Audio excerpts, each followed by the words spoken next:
ಹರೇ ರಾಮ.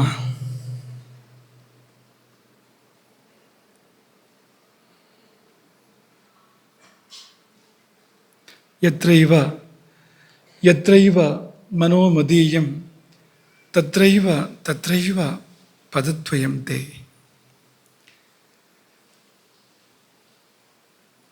ಯತ್ರೈವ ಯತ್ರೈವ ಮನೋಮದೀಯಂ ತತ್ರೈವ ತತ್ರೈವ ತಪಸ್ವರೂಪಂ. ಯತ್ರೈವ ಯತ್ರೈವ ಶಿರೋಮದೀಯಂ ತತ್ರೈವ ತತ್ರೈವ ಪದದ್ವಯಂ ತೇ.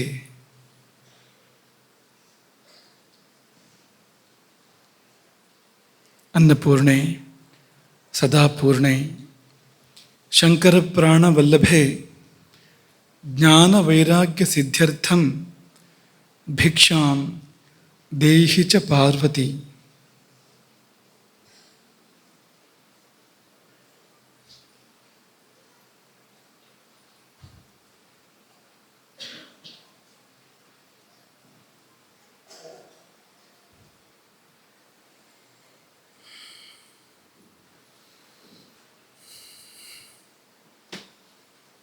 ಈ ಶ್ಲೋಕ ತುಂಬ ಚೆನ್ನಾಗಿದೆ. ಯತ್ರೈವ ಯತ್ರೈವ ಮನೋಮದೀಯಂ. ಅಕಸ್ಮಾತ್ ಒಂದೆರಡು ಸಾಲ ಬಿಟ್ಟು ಮುಂದೆ ಹೋದರೂ ಅರ್ಥ ಏನೂ ತೊಂದರೆ ಆಗೋದಿಲ್ಲ. ಯತ್ರೈವ ಯತ್ರೈವ ಮನೋಮದೀಯಂ ತತ್ರೈವ ತತ್ರೈವ ಪದದ್ವಯಂತೆ ಅಂದರೂ ಕೂಡ ಅರ್ಥ ಕೂಡಿಯೇ ಬರುತ್ತೆ. ಎಲ್ಲೆಲ್ಲಿ ನನ್ನ ಮನಸ್ಸು ಸಂಚಾರ ಮಾಡುತ್ತೋ ಅಲ್ಲೆಲ್ಲ ನಿನ್ನ ಚರಣ ಇರಲಿ. ಚರಣ ಇರುವಲ್ಲಿ ಮನಸ್ಸು ಇರಬೇಕಾಗಿತ್ತು. ಅದು ಸಾಧ್ಯ ಇಲ್ಲ ಅಂತಾದರೆ ಹೋಗಲಿ, ಮನಸ್ಸು ಇರುವಲ್ಲೆಲ್ಲ ಚರಣ ಇರಲಿ. ನಾನು ಹೋದಲ್ಲಿ ಬಂದಲ್ಲಿ, ನನ್ನ ಮನಸ್ಸು ಹೋದಲ್ಲಿ ಬಂದಲ್ಲಿ ನಿನ್ನ ಸ್ವರೂಪ ಇರಲಿ, ತಲೆ ಭಾಗದಲ್ಲೆಲ್ಲ ನಿನ್ನ ಚರಣ ಇರಲಿ ಎನ್ನುವ ತುಂಬ ಸುಂದರವಾದ ಅಭಿಪ್ರಾಯದ ಒಂದು ಸಂಸ್ಕೃತದ 4 ಸಾಲುಗಳು ಆಗಲಿ.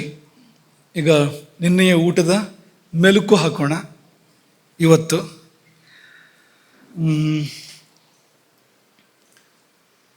ನಿತ್ಯದ ಊಟದ ರೂಪದಲ್ಲಿ ಒಂದು ಪವಾಡ ನಡೆಯುತ್ತಿದೆ. ಏನದು? ನಮ್ಮಿಂದ ಬೇರೆಯಾದ, ದೂರವಾದ, ನಮ್ಮಿಂದ ಬೇರೆ ಇರುವ, ದೂರ ಇರುವ, ನಾವಲ್ಲದ ವಸ್ತು ಚಿಕ್ಕ ದ್ವಾರದ ಮೂಲಕ ನಮ್ಮೊಳಗೆ ಪ್ರವೇಶ ಮಾಡಿ, ಇಡೀ ಶರೀರಕ್ಕೆ ಹೋಲಿಸಿದರೆ ಈ ಮುಖ ಅಥವಾ ಬಾಯಿ ಅನ್ನೋದೊಂದು ತುಂಬ ಚಿಕ್ಕ ದ್ವಾರ. ಈ ಬಾಯಿಯ ಮೂಲಕ ಒಳಗೆ ಪ್ರವೇಶಿಸಿ ನಾವಾಗಿ ಬಿಡುತ್ತೆ. ಆ ಪವಾಡದ ಅಂಶ ಯಾವುದಂದರೆ ಅದು ನಾವಾಗುವಂಥದ್ದು, ನಮ್ಮಲ್ಲಿ ಕರಗಿ ಒಂದಾಗುವಂಥದ್ದು ಮತ್ತು ಕೊನೆಯಲ್ಲಿ ನಾವೇ ಆಗಿ ಪರಿಣಮಿಸುವಂಥದ್ದೇ ಅದ್ಭುತ, ಅದೇ ಅದ್ವೈತ.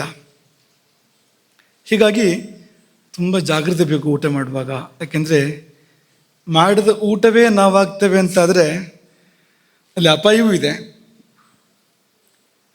ಬೇಡದದನ್ನು ಊಟ ಮಾಡಿದರೆ ನಾವು ಅಂಥವರೇ ಆಗ್ತೇವೆ, ಅಂಥದ್ದೇ ಆಗ್ತೇವೆ ಅಂತ ಅವಕಾಶವೂ ಇದೆ.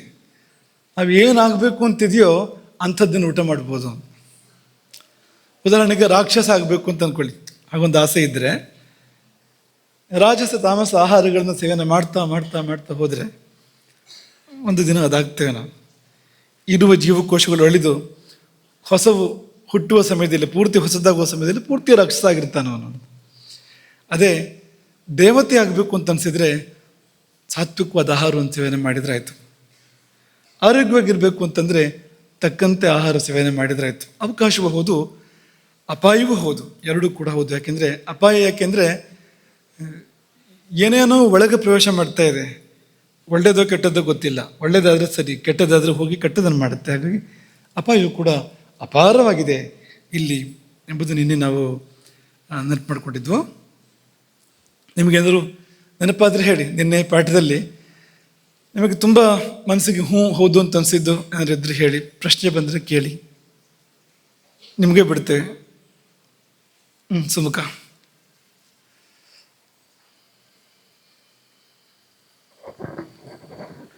ಆಹಾರ ಅನ್ನೋದು ಇಂಧನ ಪೂರೈಕೆ ಅಂತಲೂ ಹೇಳ್ಬೋದು. ಆದರೆ ಯಾವುದೇ ಇಂಧನ ಕೂಡ ತಾನೇ ಯಂತ್ರವಾಗಿ ಮಾರ್ಪಡೋದಿಲ್ಲ. ಆದರೆ ಈ ಇಂಧನ ಮಾತ್ರ ತಾನೇ ದೇಹವಾಗಿ ಮಾರ್ಪಡುತ್ತೆ. ತುಂಬ ಸರಿಯಾಗಿ ಗ್ರಹಿಸಿ ಹೇಳಿದೆಯೇ. ಯಾವ ವಾಹನವೂ ಕೂಡ ಹೊಸದಾಗ್ತಾ ಇರೋದಿಲ್ಲ, ತಂದಾಗ ಮಾತ್ರ ಹೊಸತು. ಯಾಕಂದರೆ ಇಂಧನ ವಾಹನ ನಡೆಸೋಕೆ ಸಹಾಯ ಮಾಡುತ್ತೆ ಹೊರತು ವಾಹನವನ್ನು ಪುನರ್ನವ ಮಾಡೋಕ್ಕೆ ಅದು ಅವಕಾಶ ಕೊಡೋದಿಲ್ಲ, ಅದಕ್ಕೆ ಒದಗಿ ಬರೋದಿಲ್ಲ ಅದು. ಆದರೆ ಈ ಆಹಾರವೆನ್ನುವುದು ಶರೀರ ನಿತ್ಯ ಹೊಸತಾಗುವಂತೆ, ಕ್ಷಣ ಕ್ಷಣಕ್ಕೂ ಹೊಸತಾಗುವಂತೆ ಮಾಡ್ತಾ ಇದೆ, ನಮ್ಮಲ್ಲಿ ಹೊಸತನವನ್ನು ತುಂಬ್ತಾ ಇದೆ, ನಾವೇ ಆಗ್ತಾ ಇದೆ. ಹೇಳು, ಮತ್ತೆ ಯಾರು ಹೇಳ್ತೀರಿ?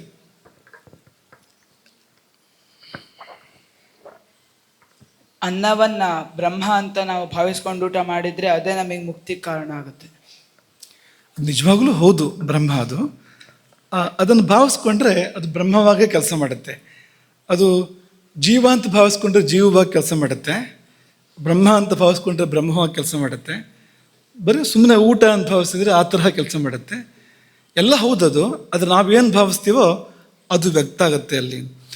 ಜೀವ ಹೌದು, ಈಗ ಜೀವವನ್ನೇ ಸೇವಿಸಬೇಕು. ಆದರೆ ಜೀವವನ್ನೇ ಸೇವಿಸಬೇಕು ಅಂದ್ರೆ ಏನು ಆಲೋಚನೆ ಮಾಡಿ. ಈಗ ಸಸ್ಯವನ್ನು ಪ್ರಾಣಿಯನ್ನು ಮನುಷ್ಯ ಸೇವಿಸ್ತಾನೆ ಅಲ್ವಾ? ಆದರೆ ಜೀವವನ್ನು ಸೇವಿಸ್ತಾನೆ ಅಂದರೆ ಆ ಜೀವ ಹೊರಟು ಬೇರೆ ಕಡೆ ಹೋಗುತ್ತೆ.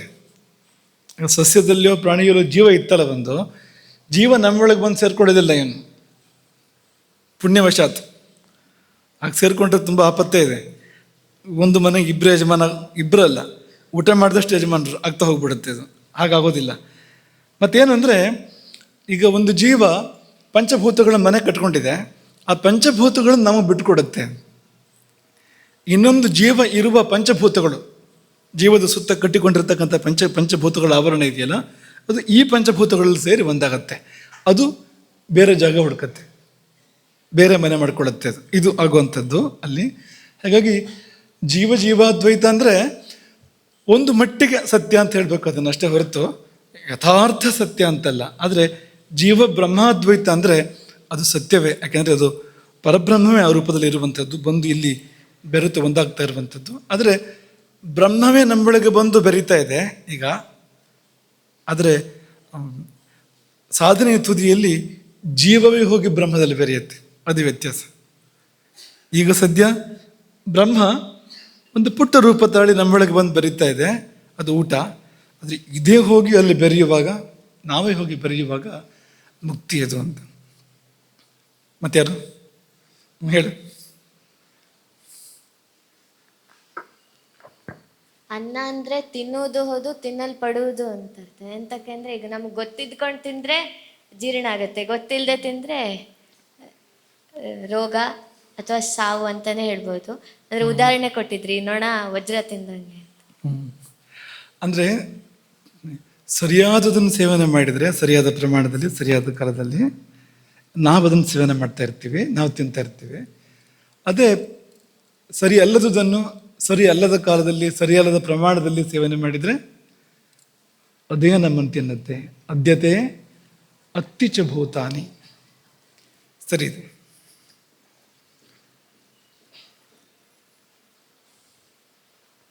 ನಾವು ಅಂದ್ರೆ ಒಂದು ಜೀವ ಇನ್ನೊಂದು ಜೀವನೇ ತಿನ್ನೋದು ಅಂತ ಹೇಳ್ತಾರೆ. ಅಂದರೆ ಈಗ ನಾವು ಒಂದು ಜೀವನ ತಿಂದಾಗ ಅದನ್ನು ಒಳ್ಳೆ ಕಾರ್ಯಕ್ಕೆ ಉಪಯೋಗಿಸ್ಕೊಂಡ್ರೆ ಅದು ಆ ಜೀವ ಹರಿಸುತ್ತೆ ನಮ್ಮನ್ನ. ಅದೇ ನಾವು ಕೆಟ್ಟ ಕಾರ್ಯಕ್ಕೆ ಬಳಸ್ಕೊಂಡ್ರೆ ತಿಂದು ಅದ್ರ ಶಾಪ ನಮಗಿರುತ್ತೆ, ಆ ಜೀವದ ಶಾಪ ನಮಗಿರುತ್ತೆ. ಸರಿಯಾದ ಮಾತು, ತುಂಬ ಸರಿಯಾದ ವಿಷಯ. ಇನ್ನೊಂದು ಜೀವವನ್ನು ನಾವು ಬೆಳೆಸ್ಕೊಳ್ತಾ ಇದ್ದೇವೆ, ಸದುಪಯೋಗ ಮಾಡಿದರೆ ವೇದಾಭ್ಯಾಸೇನ ಜೀರಿತಿ ಅಂತ ಹೇಳ್ತಾರಲ್ಲ, ಆ ರೀತಿ ಅದೊಂದು ಸತ್ಕಾರ್ಯಕ್ಕೆ ಆ ಊಟ ಉಪಯೋಗ ಆದರೆ ಪುಣ್ಯ ಆ ಜೀವಕ್ಕಿದೆ, ಜೀವ ಉದ್ಧಾರ ಆಗುತ್ತೆ. ಎಷ್ಟೋ ಕೆಳಗೆದ್ದಿದ್ದು ತುಂಬ ಮೇಲೆ ಬಂದುಬಿಡುತ್ತೆ. ಇಲ್ಲದೆ ಇದ್ದರೆ ಅದು ಶಪಿಸತ್ತೆ, ದುರುಪಯೋಗ ಮಾಡಿದಾಗ ಆ ಜೀವ ಶಪಿಸತ್ತೆ ನಮ್ಮನ್ನು ಅಂತ. ಆಹಾರ ಸೇವನೆ ಮಾಡಿದ ನಂತರ ಸನ್ಮಾರ್ಗದಲ್ಲಿ ನಡೆದ್ರೆ ಪಂಚಸೂನ ದೋಷ ಪರಿಹಾರ ಆಗುತ್ತೆ. ಅಂದರೆ ಅಲ್ಲೇ ಒಂದು ಪರಿಹಾರ ಮಾಡ್ತಾರೆ, ವೈಶ್ವದೇವ ಅಂತ ಹೆಸರು. ಅಂದರೆ ಊಟ ಮಾಡೋಕ್ಕಿಂತ ಮೊದಲೇ, ಅಡುಗೆ ಆದಮೇಲೆ, ಊಟಕ್ಕಿಂತ ಮುಂಚೆನೇ ವೈಶ್ವದೇವ ಮಾಡಬೇಕು. ವೈಶ್ವದೇವದ ಮೂಲಕವಾಗಿ ಆ ಪಂಚಸೂನ ದೋಷವನ್ನು, ವಧ ದೋಷವನ್ನು, ಅಡುಗೆಯಲ್ಲಿ ವಧ ದೋಷ ಇದ್ದೇ ಇದೆಯಲ್ಲ, ತೋಯಿಸುತ್ತಾ ಬೇಯಿಸುತ್ತಾ, ನಿನ್ನೆ ಹೇಳಿದ್ವಲ್ಲ, ಹೆಚ್ಚುತ್ತಾ ಕೊಚ್ಚುತ್ತಾ, ಅದೆಲ್ಲ ಪರಿಹಾರ ಆಗಬೇಕು ಅದರಲ್ಲಿ. ಜೊತೆಗೆ ನಾವು ಸತ್ಕಾರ್ಯಗಳನ್ನು ಮಾಡ್ತಾ ಹೋದಾಗ ಆ ದೋಷ ಉಳಿಯೋದಿಲ್ಲ, ದೋಷ ಪರಿಹಾರ ಆಗುತ್ತೆ. ಸರಿ ಇದೆ. ಇನ್ಯಾರಾದರೂ ಹೇಳ್ತೀರಾ? ಯಾರು ಹೇಳ್ತೀರಿ? ಇಷ್ಟೆಲ್ಲ ಜನ ಹೇಳ್ತೀರಿ ಅಂತಾರೆ. ಅಭಿದಯ?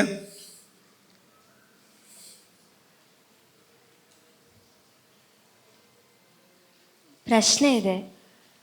ಪ್ರಶ್ನೆ ಕೊಟ್ಟಿದ್ದೆ ಒಳ್ಳೇದಾಯ್ತು. ಆಹಾರ ಅನ್ನೋದು ನಾವು ಎಷ್ಟು ತಿಂದರೂ ಅದು ಅಂದರೆ ಅಷ್ಟು ಜೀವಗಳನ್ನ ಕೊಂದು ತಿಂದಂಗೆ ಆಗುತ್ತಲ್ವ. ಆವಾಗ ಆ ಪಾಪವನ್ನು ಯಾವಾಗ ಎಷ್ಟೊತ್ತಿಗೆ ಕಳೆಯಬಹುದು? ಅದೇ ಇದು ಈ ವೈಶ್ವದೇವ ಅಂತ ನಾವೇನು ಮಾಡ್ತಾ ಇದ್ದೀವಿ, ವೈಶ್ವದೇವವನ್ನು ಗೃಹಸ್ಥ ಮಾಡಬೇಕು.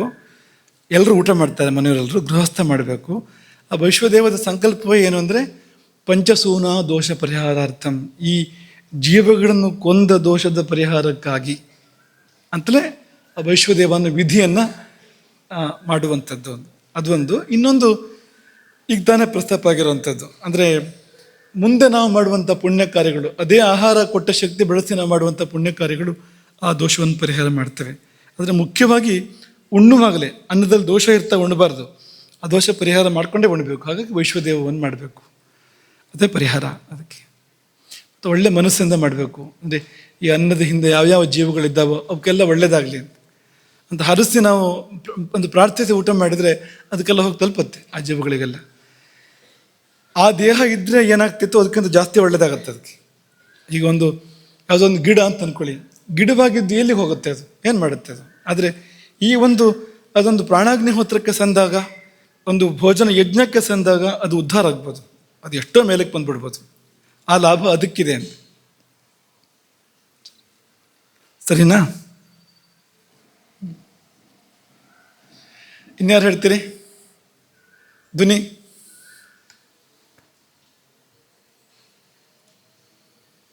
ಹೇಗೆ ನಾವು ವರ್ಧಂತಿ ಅಥವಾ ವಾರ್ಷಿಕೋತ್ಸವದಲ್ಲಿ ನಾಟಕಗಳನ್ನು ಅಭ್ಯಾಸ ಮಾಡ್ತೀವೋ ಹಾಗೆ ಈ ಊಟ ಅನ್ನೋದು ಸಹಿತ, ಅದು ನಾವು ಸರಿಯಾದ ಊಟ ಮಾಡಿದ್ರೆ ಅದು ನಮ್ಮಲ್ಲಿ ಅದ್ವೈತ ಆಗತ್ತೆ.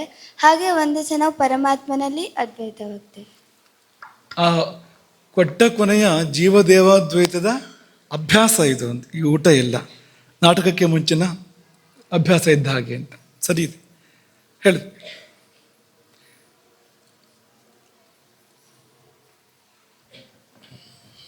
ಮೊದಲು ದ್ವಾಪರ ಯುಗಗಳಲ್ಲಿ ಮೋಕ್ಷ ಪಡಿತಿದ್ದು ಆಹಾರ ಬ್ರಹ್ಮ ಎಂದು ಸ್ವೀಕರಿಸಿದ್ದಕ್ಕ ಅಥವಾ ತಪಸ್ಸಿನಿಂದ? ಒಳ್ಳೆ ಪ್ರಶ್ನೆ ಅದು. ಮುಂದಕ್ಕೆ ಹೇಳ್ತೀವಿ ಅದನ್ನ. ಇನ್ನೇನು ಪ್ರಶ್ನೆಗೆ ಉತ್ತರ ಮುಂದಿನ ಪಾಠ ಅದು. ಊಟ ಅಂದರೆ ತಪಸ್ಸು. ತಪಸ್ಸು ಅಂತ ಬೇರೆ ಇಲ್ಲ, ಇದೇ ಅದು. ಊಟವೇ ತಪಸ್ಸು. ಮುಂದಕ್ಕೆ ಬರುತ್ತೆ, ಬಂದಾಗ ನಿಂಗೆ ಉತ್ತರ ಸಿಗತ್ತೆ. ಇಷ್ಟಿಟ್ಕೊಳ್ಳೋಣ ಮಕ್ಕಳೇ. ನೀವು ಇನ್ನೂ ಅನೇಕರು ಹೇಳೋಕ್ಕಿದ್ದೀರಿ, ನಾವು ಹೇಳೋಕ್ಕಿದೆಯಲ್ಲ ಸ್ವಲ್ಪ, ಹಾಗಾಗಿ ಮುಂದಕ್ಕೆ ನಿಮಗೆ ಮತ್ತೆ ಅವಕಾಶ ಸಿಗುತ್ತೆ. ಇದು ಆ ಮೆಲ್ಕನ್ನೇ ಮುಂದುವರಿಸಿದ್ರೆ ಈ ಅದ್ವೈತ ಏರ್ಪಡ್ತಾ ಇದೆಯಲ್ಲ, ಅನ್ನಕ್ಕೂ ಮತ್ತು ನಮಗೂ ಅದ್ವೈತ ಏರ್ಪಡ್ತಾ ಇದೆಯಲ್ಲ, ಏರ್ಪಡಿಸೋರು ಯಾರು? ಅದ್ವೈತವನ್ನು ಯಾರು ಇದನ್ನು ಉಂಟು ಮಾಡ್ತಾ ಇದ್ದಾರೆ? ಈ ಒಂದು ಐಕ್ಯವನ್ನು ಯಾರು ಉಂಟು ಮಾಡ್ತಾ ಇದ್ದಾರೆ? ಅನ್ನ ಬಂದು ನಮ್ಮೊಳಕರಿಗೆ ನಾವು ಒಂದಾಗಿ ನಾವೇ ಆಗ್ತಾ ಇದೆಯಲ್ಲ, ಯಾರು ಮಾಡ್ತಾ ಇರೋದು ಅದನ್ನು ಅನ್ನೋದನ್ನು ಸ್ವಲ್ಪ ಆಲೋಚನೆ ಮಾಡಿ. ಜಠರಾಗ್ನಿ. ಅದನ್ನು ಸುಶ್ರುತರು ಹೇಗೆ ಹೇಳ್ತಾರೆ, ಜಾಠರೋ ಭಗವಾನ್ ಅಗ್ನಿ. ಅವ್ರ ಶಬ್ದಗಳನ್ನು ನೋಡಿ. ಜಾಠರೋ ಭಗವಾನ್ ಅಗ್ನಿ. ಅಗ್ನಿಯನ್ನು ಭಗವಾನ್ ಅಂತ ಕರೆದ್ರು ಅವರು, ಅದನ್ನು ದೇವರು ಅಂತ ಕರೆದ್ರು ಸುಶ್ರುತರು. ಈಶ್ವರ ಅನ್ನಸ್ಯ ಪಾಚಕ. ಈ ಉಂಡ ಅನ್ನವನ್ನು ಜೀರ್ಣ ಮಾಡಿ ನಮ್ಮ ಮೈಯಾಗಿ ಪರಿವರ್ತನೆ ಮಾಡ್ತಾ ಇರೋದು ಯಾರಪ್ಪ ಅಂತಂದರೆ ಈ ಅಗ್ನಿ, ಜಠರಾಗ್ನಿ. ನಮ್ಮ ನಾಭಿಯ ಪರಿಸರದಲ್ಲಿರ್ತಕ್ಕಂಥ ಶಕ್ತಿ ಅದೊಂದು. ಅದು ಸಾಮಾನ್ಯವಾದ್ದಲ್ಲ, ಅದು ಭಗವಾನ್, ಅದು ಈಶ್ವರ. ಅಂದರೆ ಕಾಣ್ತಾ ಇಲ್ಲ ಅದು ಅಲ್ವಾ? ಮುಂದೆ ಅಗ್ನಿ ಬಗ್ಗೆ ಬಂದಾಗ ಅದನ್ನು ಹೆಚ್ಚು ಯೋಚನೆ ಮಾಡೋಣ. ಸೌಕ್ಷ್ಮ್ಯಾತ್ ವಿವೇಕ್ತುಂ ನೈವ ಶಕ್ಯತೆ. ತುಂಬ ಸೂಕ್ಷ್ಮವಾದ ಶಕ್ತಿ ಅದು, ಶಕ್ತಿ ರೂಪ. ಅದು ಕಣ್ಣಿಗೆ ಕಾಣ್ತಾ ಇಲ್ಲ. ಅಥವಾ ಬಿಡಿಸಿ ನೋಡಿದರೆ ಅಗ್ನಿ ಸಿಗೋದಿಲ್ಲ, ಶರೀರವನ್ನು ಛೇದಿಸಿ ನೋಡಿದರೆ ಅಗ್ನಿ ಸಿಗೋದಿಲ್ಲ, ಅಲ್ಲಿ ಅಗ್ನಿ ಅಂದರೆ ಬೆಂಕಿ ಸಿಗೋದಿಲ್ಲ ಅಂತ. ಆದರೆ ಅಗ್ನಿಶಕ್ತಿ ಅಲ್ಲಿ ಇದ್ಕೊಂಡು ಕೆಲಸ ಮಾಡ್ತಾ ಇದೆ. ಅದೇ ಇದು. ಈ ಅನ್ನವನ್ನು, ಊಟ ಮಾಡಿದ ಆಹಾರ ವಸ್ತುವನ್ನು ಪರಿಣಾಮಗೊಳಿಸುವಂಥದ್ದು. ಏನಾಗಿ ಅಂದರೆ ರಸರಕ್ತ ಮಾಂಸ ಅಸ್ಥಿ ಮೊದಲಾಗಿರ್ತಕ್ಕಂಥ ದೇಹ ಧಾತುಗಳಾಗಿ ಪರಿವರ್ತನೆ ಮಾಡ್ತಾ ಇರುವಂಥದ್ದು, ಪರಿಣಾಮಗೊಳಿಸ್ತಾ ಇರುವಂಥದ್ದು ಯಾರು ಅಂದರೆ ಅದೇ ಅಗ್ನಿ, ಅದೇ ಈಶ್ವರ. ಗೀತೆ ನೆನಪು ಮಾಡ್ಕೊಳ್ಳಿ.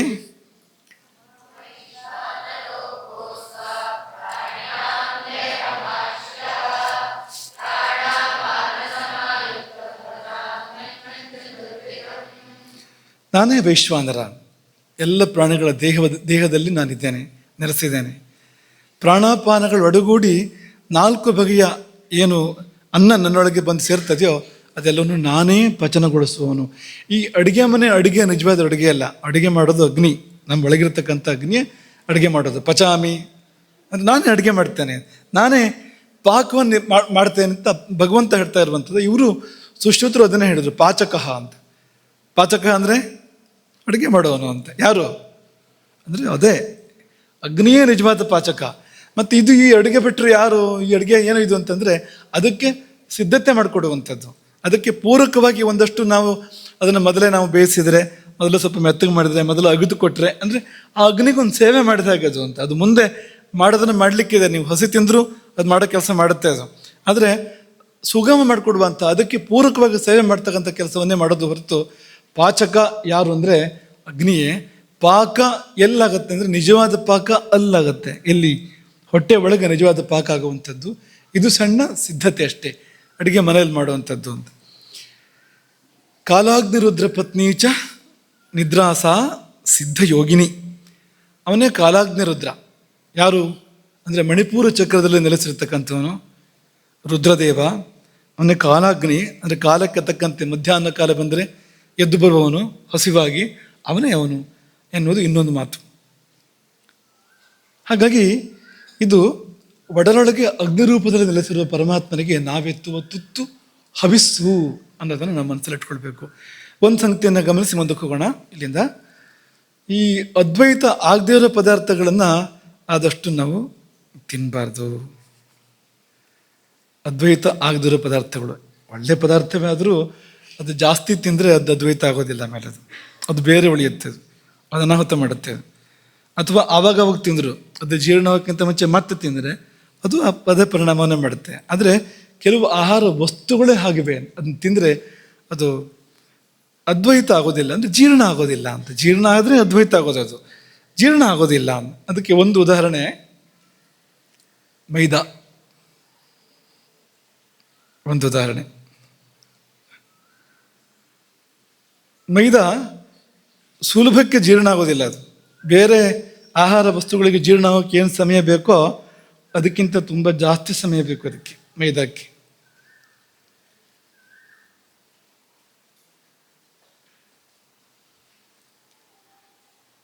ಒಂದರಿಂದ 2 ದಿನ ಜಾಸ್ತಿ ಬೇಕು ಅಂತ ಹೇಳ್ತಾರೆ.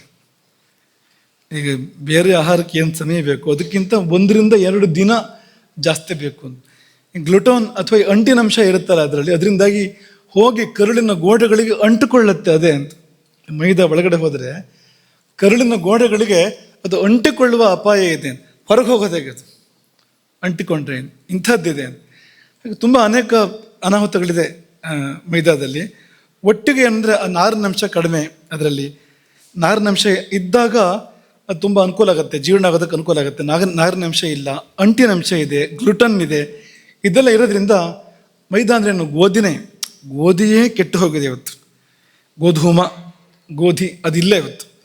ಆ ಗೋಧಿಯನ್ನು ಕುಲಾಂತರ ಮಾಡಿ ಮಾಡಿ ಮಾಡಿ ಮಾಡಿ ಅದು ಮೂಲ ಸ್ವರೂಪವನ್ನು ಕಳ್ಕೊಂಡಿದೆ ಇವತ್ತು. ಕುಲಾಂತರ ಮಾಡುವಾಗ ಹೇಗೆ ಮಾಡಿದ್ದಾರೆ ಅಂದರೆ ಹೊಟ್ಟೆಗೆ ತೊಂದರೆ ಆಗಬೇಕು, ತಿಂದವರ ಹೊಟ್ಟೆಗೆ ತೊಂದರೆ ಆಗಬೇಕು, ಆ ರೀತಿ ಕುಲಾಂತರವನ್ನು ಮಾಡಿದ್ದಾರೆ ಅಲ್ಲಿ. ಅದ್ಯಾಕೆ ಮಾಡಿದ್ದಾರೆ ಅಂದರೆ ಈ ಕ್ರಿಮಿ ತಿನ್ನಬಾರ್ದು ಅಂತ. ಕೃಷಿಯಲ್ಲಿ ಕ್ರಿಮಿ ತಿನ್ನಬಾರ್ದು ಅನ್ನೋ ಕಾರಣಕ್ಕೆ ತಿಂದರೆ ತೊಂದರೆ ಆಗೋ ಥರದ ಬದಲಾವಣೆಗಳನ್ನು, ವಂಶವಾಹಿಗಳಲ್ಲಿ ಬದಲಾವಣೆ, ಜೆನೆಟಿಕ್ ಮಾಡಿಫಿಕೇಶನ್ ಮಾಡಿದ್ರ ಪರಿಣಾಮ ಈ ನಾವು ಕೂಡ ತಿಂತೇವಲ್ವ, ಕ್ರಿಮಿ ಮಾತ್ರ ಅಲ್ಲ, ನಾವು ತಿನ್ಬೇಕಲ್ವಾ, ನಮ್ಮ ಹೊಟ್ಟೆಗೂ ಕೂಡ ಅದು ತೊಂದರೆ ಮಾಡೋ ಸ್ಥಿತಿಯಲ್ಲಿ ಇವತ್ತಿದೆ ಅಂತ ಹೇಳ್ತಾರೆ. ಇವತ್ತು ಗೋಧಿ ಅನ್ನೋದೇ ಲಭ್ಯ ಇಲ್ಲ ಅನ್ನೋ ಮಟ್ಟಿಗಿದೆ, ನಿಜವಾದ ಗೋಧಿ ಅನ್ನೋದೇ ಲಭ್ಯ ಇಲ್ಲ ಅನ್ನೋ ಮಟ್ಟಿಗಿದೆ. ನಾವೆಲ್ಲ ಜವೆ ಗೋಧಿಯನ್ನು ಬಳಸ್ತೇವೆ ಆ ಜಾಗದಲ್ಲಿ, ಗೋಧಿ ಜಾಗದಲ್ಲಿ, ಯಾಕೆಂದರೆ ಅದು ಈ ದೋಷಗಳಿಲ್ಲ ಅದಕ್ಕೆ, ಅದು ಹೆಚ್ಚು ಆ ರೀತಿ ಕುಲಾಂತರಗೊಂಡಿಲ್ಲ. ರಾಮದೇವರಿಗೆ ಮಾಡುವಂಥದ್ದೆಲ್ಲ ಜವೆ ಗೋಧಿಯಿಂದ ಮಾಡ್ತೇವೆ, ಯಾಕೆಂದರೆ ಈ ಗೋಧಿಯನ್ನು ಮುಟ್ಟ ಹಾಗೆ ಇಲ್ಲ ಅಂತ, ಅಷ್ಟು ಕೆಟ್ಟಿದೆ ಅಂತ. ಆ ಕೆಟ್ಟ ಗೋಧಿಯನ್ನು ಮತ್ತೆ ಕೆಡಿಸಿದಾಗ ಮೈದಾ ಆಗತ್ತೆ ಅದು ಅಂತ. ಆ ಗೋಧಿಗೆ ಮತ್ತಷ್ಟು ಪರಿವರ್ತನೆಗಳನ್ನು, ಸಂಸ್ಕಾರಗಳನ್ನು ಕೊಟ್ಟಾಗ ಅದು ಮೈದಾ ಆಗುತ್ತೆ, ಅದು ಅನಾಹುತಗಳನ್ನು ಮಾಡುತ್ತೆ. ಹಾಗಾಗಿ ಪೂರಿ, ಬನ್ಸ್,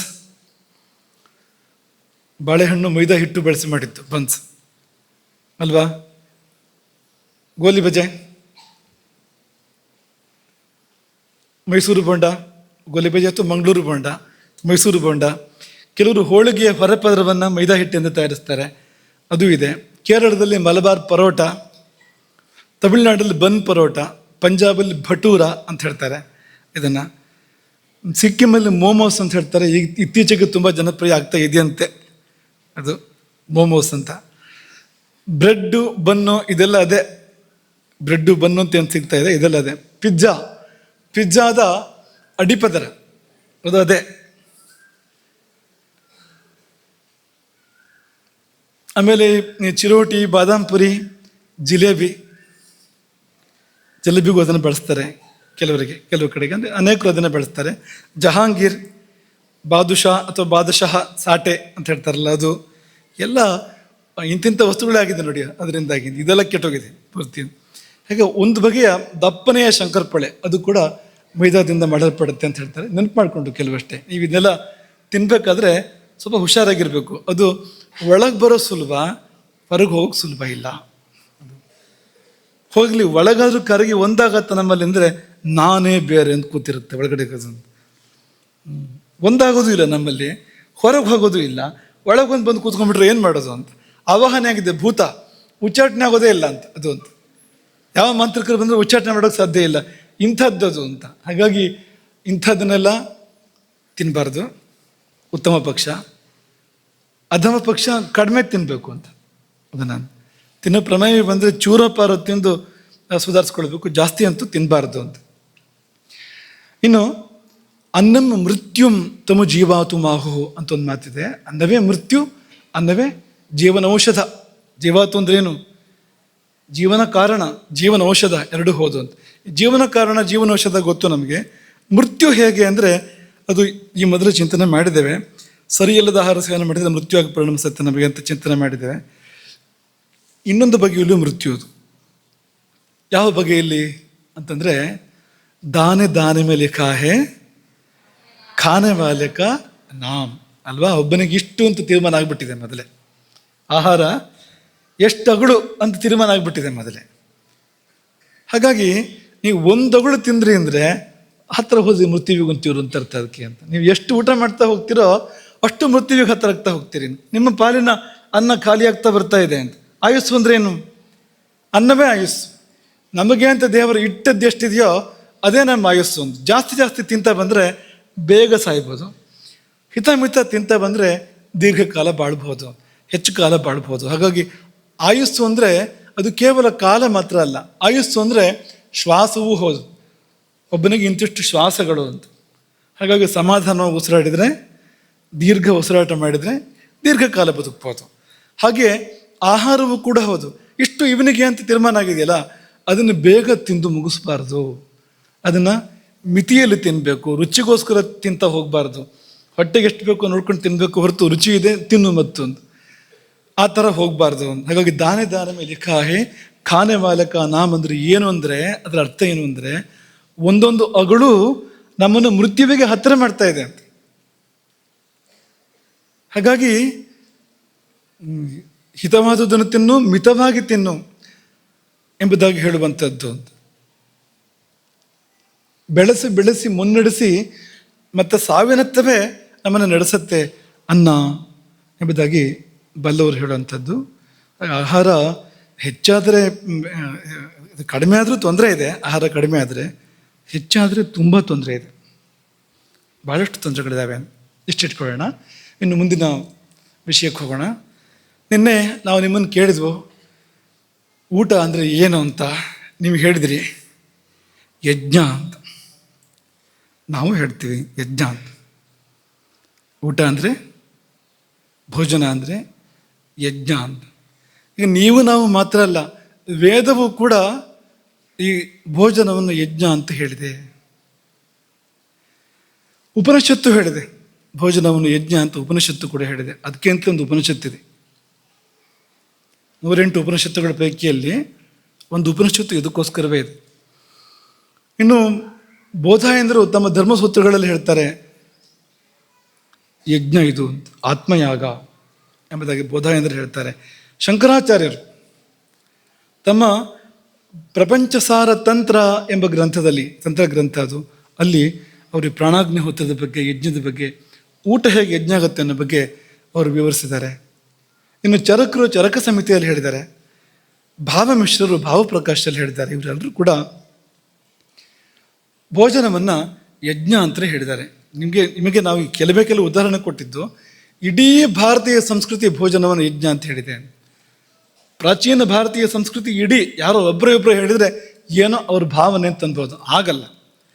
ಬೇರೆ ಬೇರೆ ಕಾಲಘಟ್ಟಗಳಲ್ಲಿ ಬದುಕಿ ಬಾಳಿರ್ತಕ್ಕಂಥ ಮಹಾತ್ಮರುಗಳು, ಬೇರೆ ಬೇರೆ ಪ್ರದೇಶಗಳಲ್ಲಿದ್ದವರು, ಒಬ್ರಿಗೊಬ್ರಿಗೆ ಸಂಪರ್ಕ ಇಲ್ಲ ಅಂಥವರು ಕೂಡ ಇದೇ ಮಾತನ್ನೇ ಹೇಳಿದ್ದಾರೆ. ಭೋಜನ ಅಂದರೆ ಯಜ್ಞ ಅನ್ನೋ ಮಾತನ್ನೇ ಹೇಳಿದ್ದಾರೆ. ಅನ್ನುವಾಗ ಅದು ಸುಮ್ಮನೆ ಮಾತಲ್ಲ, ಅದರ ಹಿಂದೆ ಒಂದು ಶೋಧನೆ ಇದೆ, ಸಂಶೋಧನೆ ಇದೆ, ಸಮೀಕ್ಷೆ ಇದೆ, ಅದರ ಹಿಂದೆ ಒಂದು ತತ್ವದರ್ಶನ ಇದೆ ಅನ್ನೋದು ನಾವು ತಿಳ್ಕೊಳ್ಬೇಕು. ಹೇಗಪ್ಪ ಯಜ್ಞ ಆಗುತ್ತೆ? ಇದು ಯಜ್ಞ ಅಂದರೆ ಅಗ್ನಿ ಬೇಕಲ್ವಾ, ಅದಕ್ಕೆ ಯಾಗಶಾಲೆ ಬೇಕಲ್ವಾ ಅಂತಂದರೆ, ಈ ಶರೀರವೇ ಯಾಗಶಾಲೆ, ಜಠರಾಗ್ನಿಯೇ ಅಗ್ನಿ, ಯಜ್ಞಾಗ್ನಿ.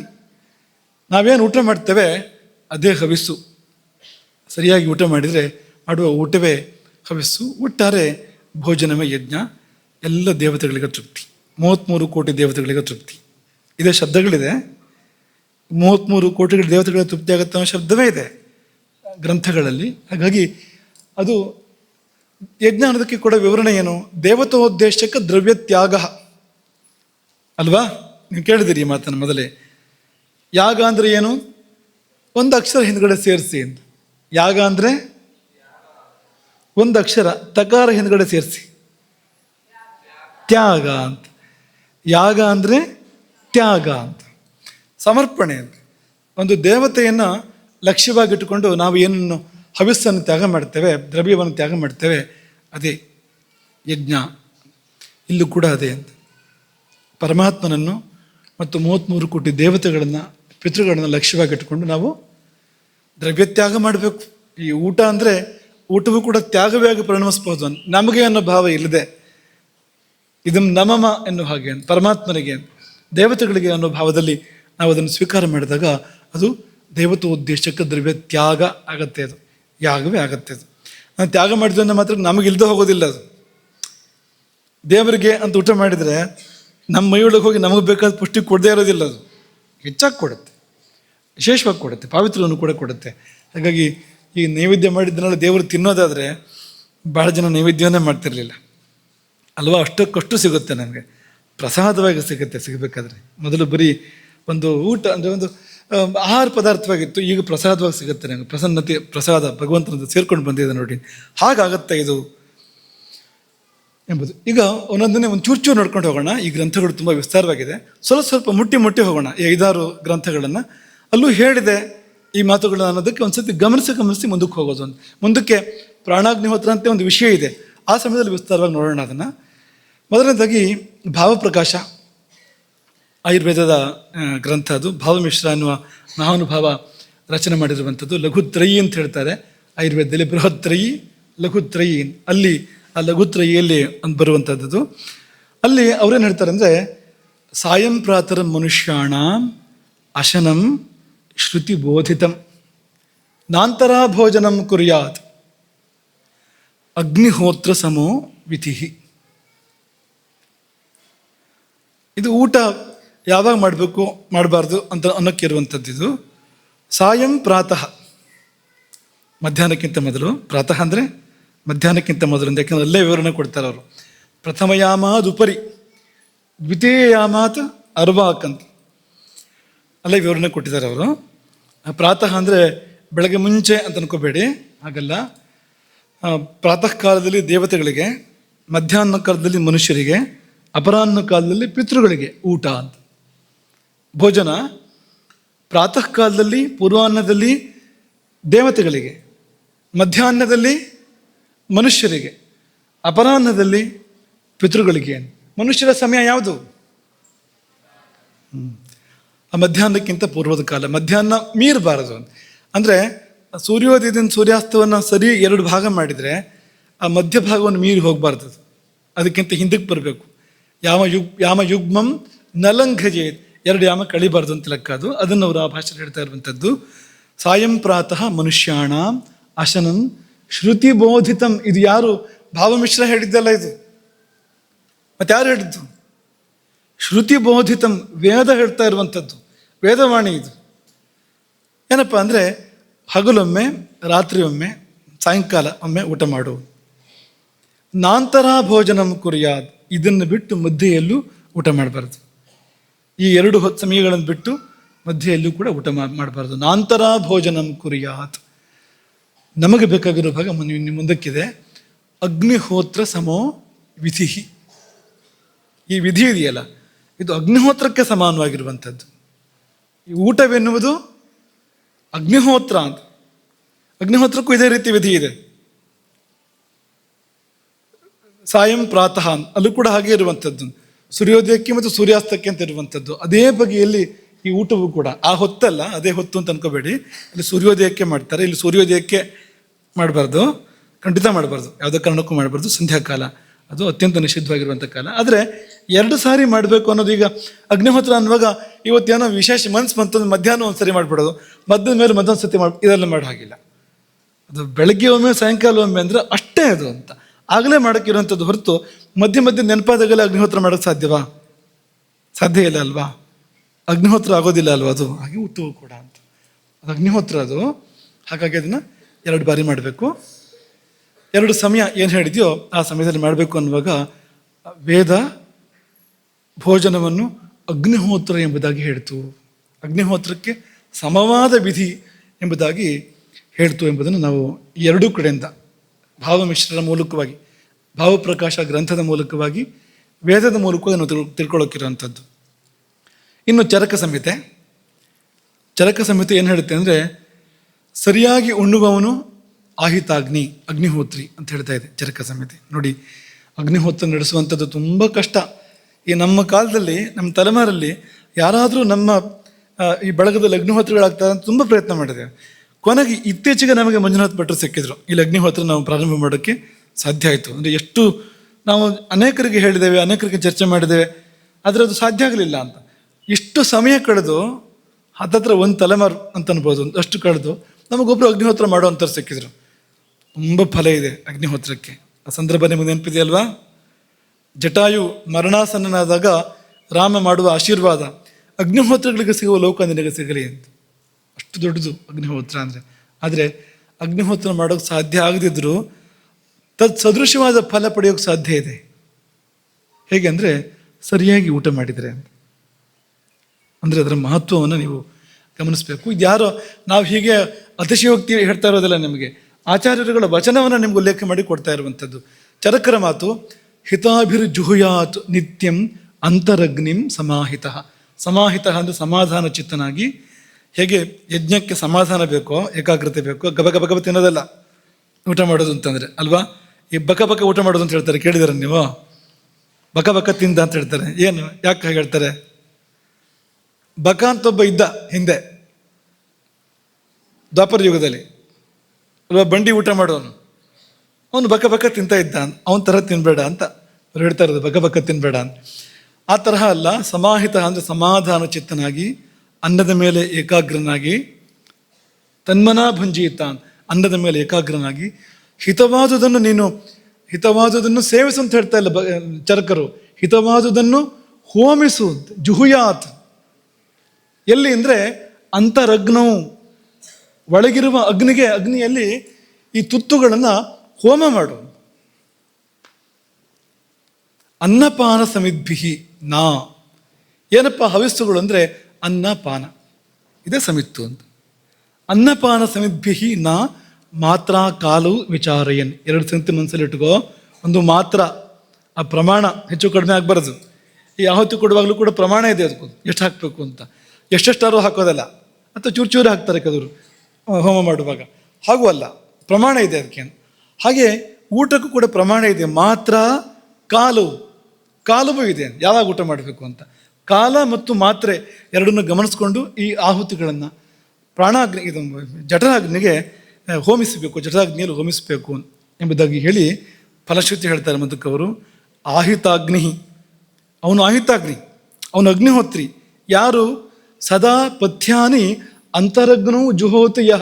ಪಥ್ಯವಾದ ಆಹಾರವನ್ನು ಅಂದರೆ ಶುಭವಾದ ಹಿತವಾದ ಆಹಾರವನ್ನು ಯಾರು ಊಟ ಮಾಡ್ತಾನೋ, ಅಂತರಗ್ನಿಯಲ್ಲಿ ಯಾರು ಹೋಮಿಸ್ತಾನೋ ಅವನು ಸದಾ ಆಹಿತಾಗ್ನಿ, ಅಗ್ನಿಹೋತ್ರಿ. ಒಂದು ಸಣ್ಣ ಈಗ ಔಷಧ ಜೊತೆಗೆ ಪತ್ತೆ ಹೇಳ್ತಾರಲ್ಲ, ಹಾಗೆ ಇದನ್ನು ಕೂಡ ಹೇಳ್ತಾರೆ ಅವರು. ಏನಂದರೆ ಜೊತೆಯಲ್ಲಿ ಊಟ ಸರಿಯಾಗಿ ಮಾಡೋದ್ರ ಜೊತೆಯಲ್ಲಿ ದಿವಸೇ ದಿವಸೇ ಬ್ರಹ್ಮ ಜಪತಿ, ಜಪ ಮಾಡು ದಿನವೂ ಕೂಡ. ಬ್ರಹ್ಮ ಜಪತಿ ಅಂದರೆ, ಬ್ರಹ್ಮ ಅಂದರೆ ಓಂಕಾರ, ಓಂಕಾರದ ಜಪ ಮಾಡು. ಅದು ಯಾರಿಗೆ ಓಂಕಾರದ ಅಧಿಕಾರ ಇದೆಯೋ, ಓಂಕಾರ ಮಾತ್ರ ಜಪವನ್ನು ಯಾರು ಮಾಡ್ಬೋದು ಅಂಥವ್ರು ಸನ್ಯಾಸಿಗಳು. ಅಥವಾ ಓಂಕಾರಯುಕ್ತವಾದ ಮಂತ್ರಗಳು ಅಥವಾ ವೇದಗಳು ಅಥವಾ ಇನ್ನಿತರ ಮಂತ್ರಗಳು, ಯಾವುದೇ ಮಂತ್ರಗಳು, ಅವೆಲ್ಲ ಓಂಕಾರದಿಂದ ಬಂದಿರತಕ್ಕಂಥದ್ದು, ಓಂಕಾರ ಸ್ವರೂಪವೇ ಎಲ್ಲ ಮಂತ್ರಗಳು ಕೂಡ. ಹಾಗಾಗಿ ನಿತ್ಯವೂ ಕೂಡ ಜಪ ಮಾಡು. ದಿವಸೇ ದಿವಸೇ ಬ್ರಹ್ಮ ಜಪತಿ ಅಥ ದದಾತಿ ಚಾಂದ್, ದಾನ ಮಾಡು. ಇದೆರಡು ಮಾಡು ಜೊತೆಯಲ್ಲಿ. ದಿವಸೇ ದಿವಸೇ ಬ್ರಹ್ಮ ಜಪತಿ ಅಥ ದದಾತಿ ಚ, ಸರಿಯಾಗಿ ಊಟ ಮಾಡು ಮತ್ತು ಜಪ ಮಾಡು, ದಾನ ಮಾಡು ಅಂತ ಜೊತೆಯಲ್ಲಿ ಎರಡು ಹೇಳಿದ್ರು. ಇಷ್ಟು ಮಾಡಿದ್ರೆ ಏನಾಗುತ್ತೆ ಅಂದರೆ ನರಂ ನಿಶ್ರೇಯಸೇ ಯುಕ್ತಂ, ಮುಕ್ತಿಗೆ ಹೋಗ್ತೀಯ ನೀನು. ಶ್ರೇಯಸ್ಸು ಅಂದರೆ ಒಂದು ಹಂತ, ಅದು ನಿಶ್ರೇಯಸ ಅಂದರೆ ಅದಕ್ಕಿಂತ ದೊಡ್ಡ ಶ್ರೇಯಸ್ಸಿಲ್ಲ, ಮುಕ್ತಿ ಅದು. ಅಂತಹ ಸಾತ್ಮ್ಯಜ್ಞಂ ಪಾನಭೋಜನೆ, ಪಾನಭೋಜನ ಅಂದರೆ ಉಣ್ಣೋದು ಮತ್ತು ಕುಡಿಯೋದು, ಅನ್ನಪಾನ. ಇದರಲ್ಲಿ ಸಾತ್ಮ್ಯ, ಅದು ಯಾವುದು ಹಿತ ಯಾವುದು ಹಿತ ಅಲ್ಲ, ಯಾವುದು ಒಗ್ಗೋದಿಲ್ಲ ಅನ್ನೋ ಕಲ್ಪನೆ ಇದ್ಕೊಂಡು ಯಾರು ಊಟ ಮಾಡ್ತಾ ಇರ್ತಾನೋ ಅವನು ಯಾವತ್ತೂ ರೋಗಿ ಆಗೋದಿಲ್ಲ, ಅವನನ್ನು ರೋಗಗಳು ಮುಟ್ಟೋದೇ ಇಲ್ಲ. ಭಜಂತೆ ನಾಮಯ ಕೇಚಿತ್.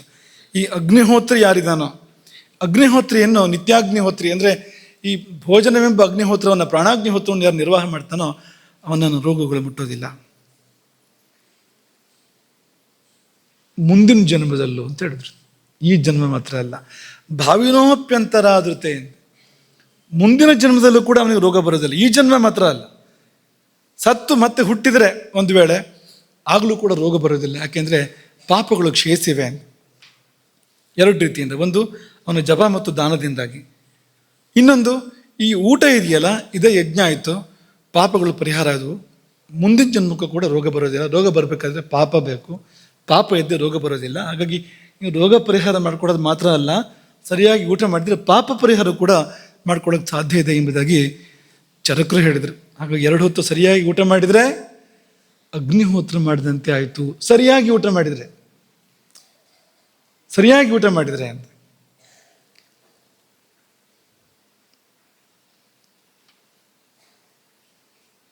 ಇನ್ನು ಚರಕರೇ ಇನ್ನೊಂದು ಮಾತನ್ನು ಹೇಳ್ತಾರೆ.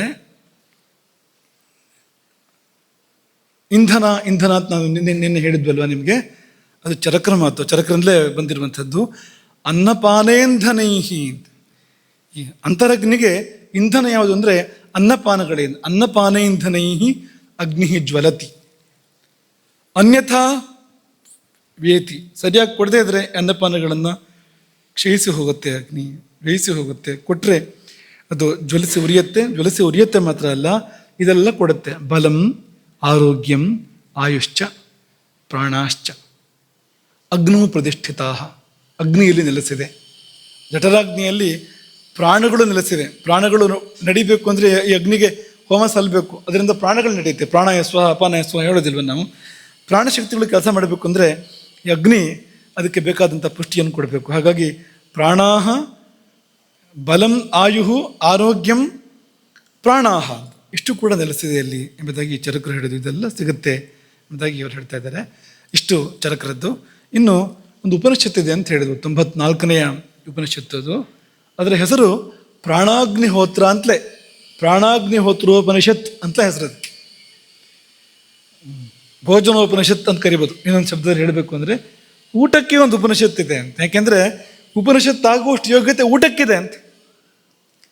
ಸರಿಯಾಗಿ ಮಾಡಿದರೆ ಊಟವೇ ಉಪನಿಷತ್ತಾಗತ್ತೆ ಅನ್ನೋದನ್ನ ಹೇಳ್ತಾ ಇದೆ ಅದು ಅಂತ. ಹಾಗಾಗಿ ಪ್ರಾಣಾಗ್ನಿಹೋತ್ರ, ಅಗ್ನಿಹೋತ್ರ ಅಂದರೆ ಈ ಅಗ್ನಿಹೋತ್ರದಲ್ಲಿ ಪ್ರಾಣಗಳಿಗೆ ನಾವು ಆಹುತಿಯನ್ನು ಕೊಡ್ತೇವೆ. ಹಾಗಾಗಿ ಪ್ರಾಣಾಗ್ನಿಹೋತ್ರ ಅಂತ ಕರೀತಾರೆ. ಪ್ರಾಣಾಯ ಸ್ವಹ ಅಪಾನಾಯ ಸ್ವಹ ಅನ್ನುವಾಗ ಅಲ್ಲಿಗೆ ನಾವು ಆಹುತಿಗಳನ್ನು ಕೊಡ್ತೇವೆ, ಅವುಗಳಿಗೆ ಬೇಕಾಗಿರ್ತಕ್ಕಂಥ ಒಂದು ದ್ರವ್ಯವನ್ನು ಕೊಡ್ತೇವೆ ನಾವು. ಹಾಗಾಗಿ ಪ್ರಾಣಾಗ್ನಿಹೋತ್ರ ಎಂಬುದಾಗಿ ಕರೀತಾರೆ.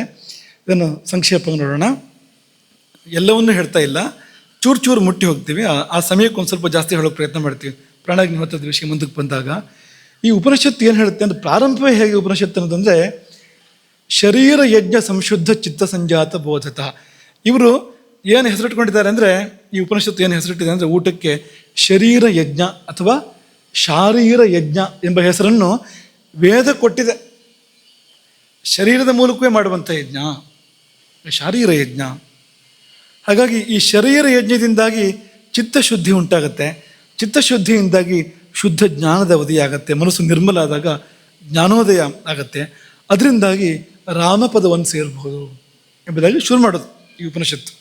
ಮನಯೋ ಯತ್ ಪದಂ ಯಾಂತಿ ತದ್ ರಾಮಪದಂ ಆಶ್ರಯೇಯ. ರಾಮಪದವನ್ನು ಆಶ್ರಯಿಸ್ತೇನೆ, ಯಾಕೆಂದರೆ ಮುನಿಗಳು ರಾಮಪದವನ್ನು ಸೇರ್ತಾರೆ. ಯಾವುದರಿಂದಾಗಿ ಅಂದರೆ ಭೋಜನ ಶುದ್ಧವಾಗಿ ಮಾಡಿ, ಅದರಿಂದಾಗಿ ಮನಃಶುದ್ಧವಾಗಿ, ಅದರಿಂದಾಗಿ ಜ್ಞಾನೋದಯವಾಗಿ, ಜ್ಞಾನದ ಮೂಲಕವಾಗಿ ಯಾರು ರಾಮನನ್ನು ಸೇರ್ತಾರೋ ಅಂಥ ಮುನಿಗಳನ್ನು ಆಶ್ರಯಿಸ್ತೇನೆ ಅಂತ ಉಪನಿಷತ್ತು ಆರಂಭ ಆಗುವಂಥದ್ದು.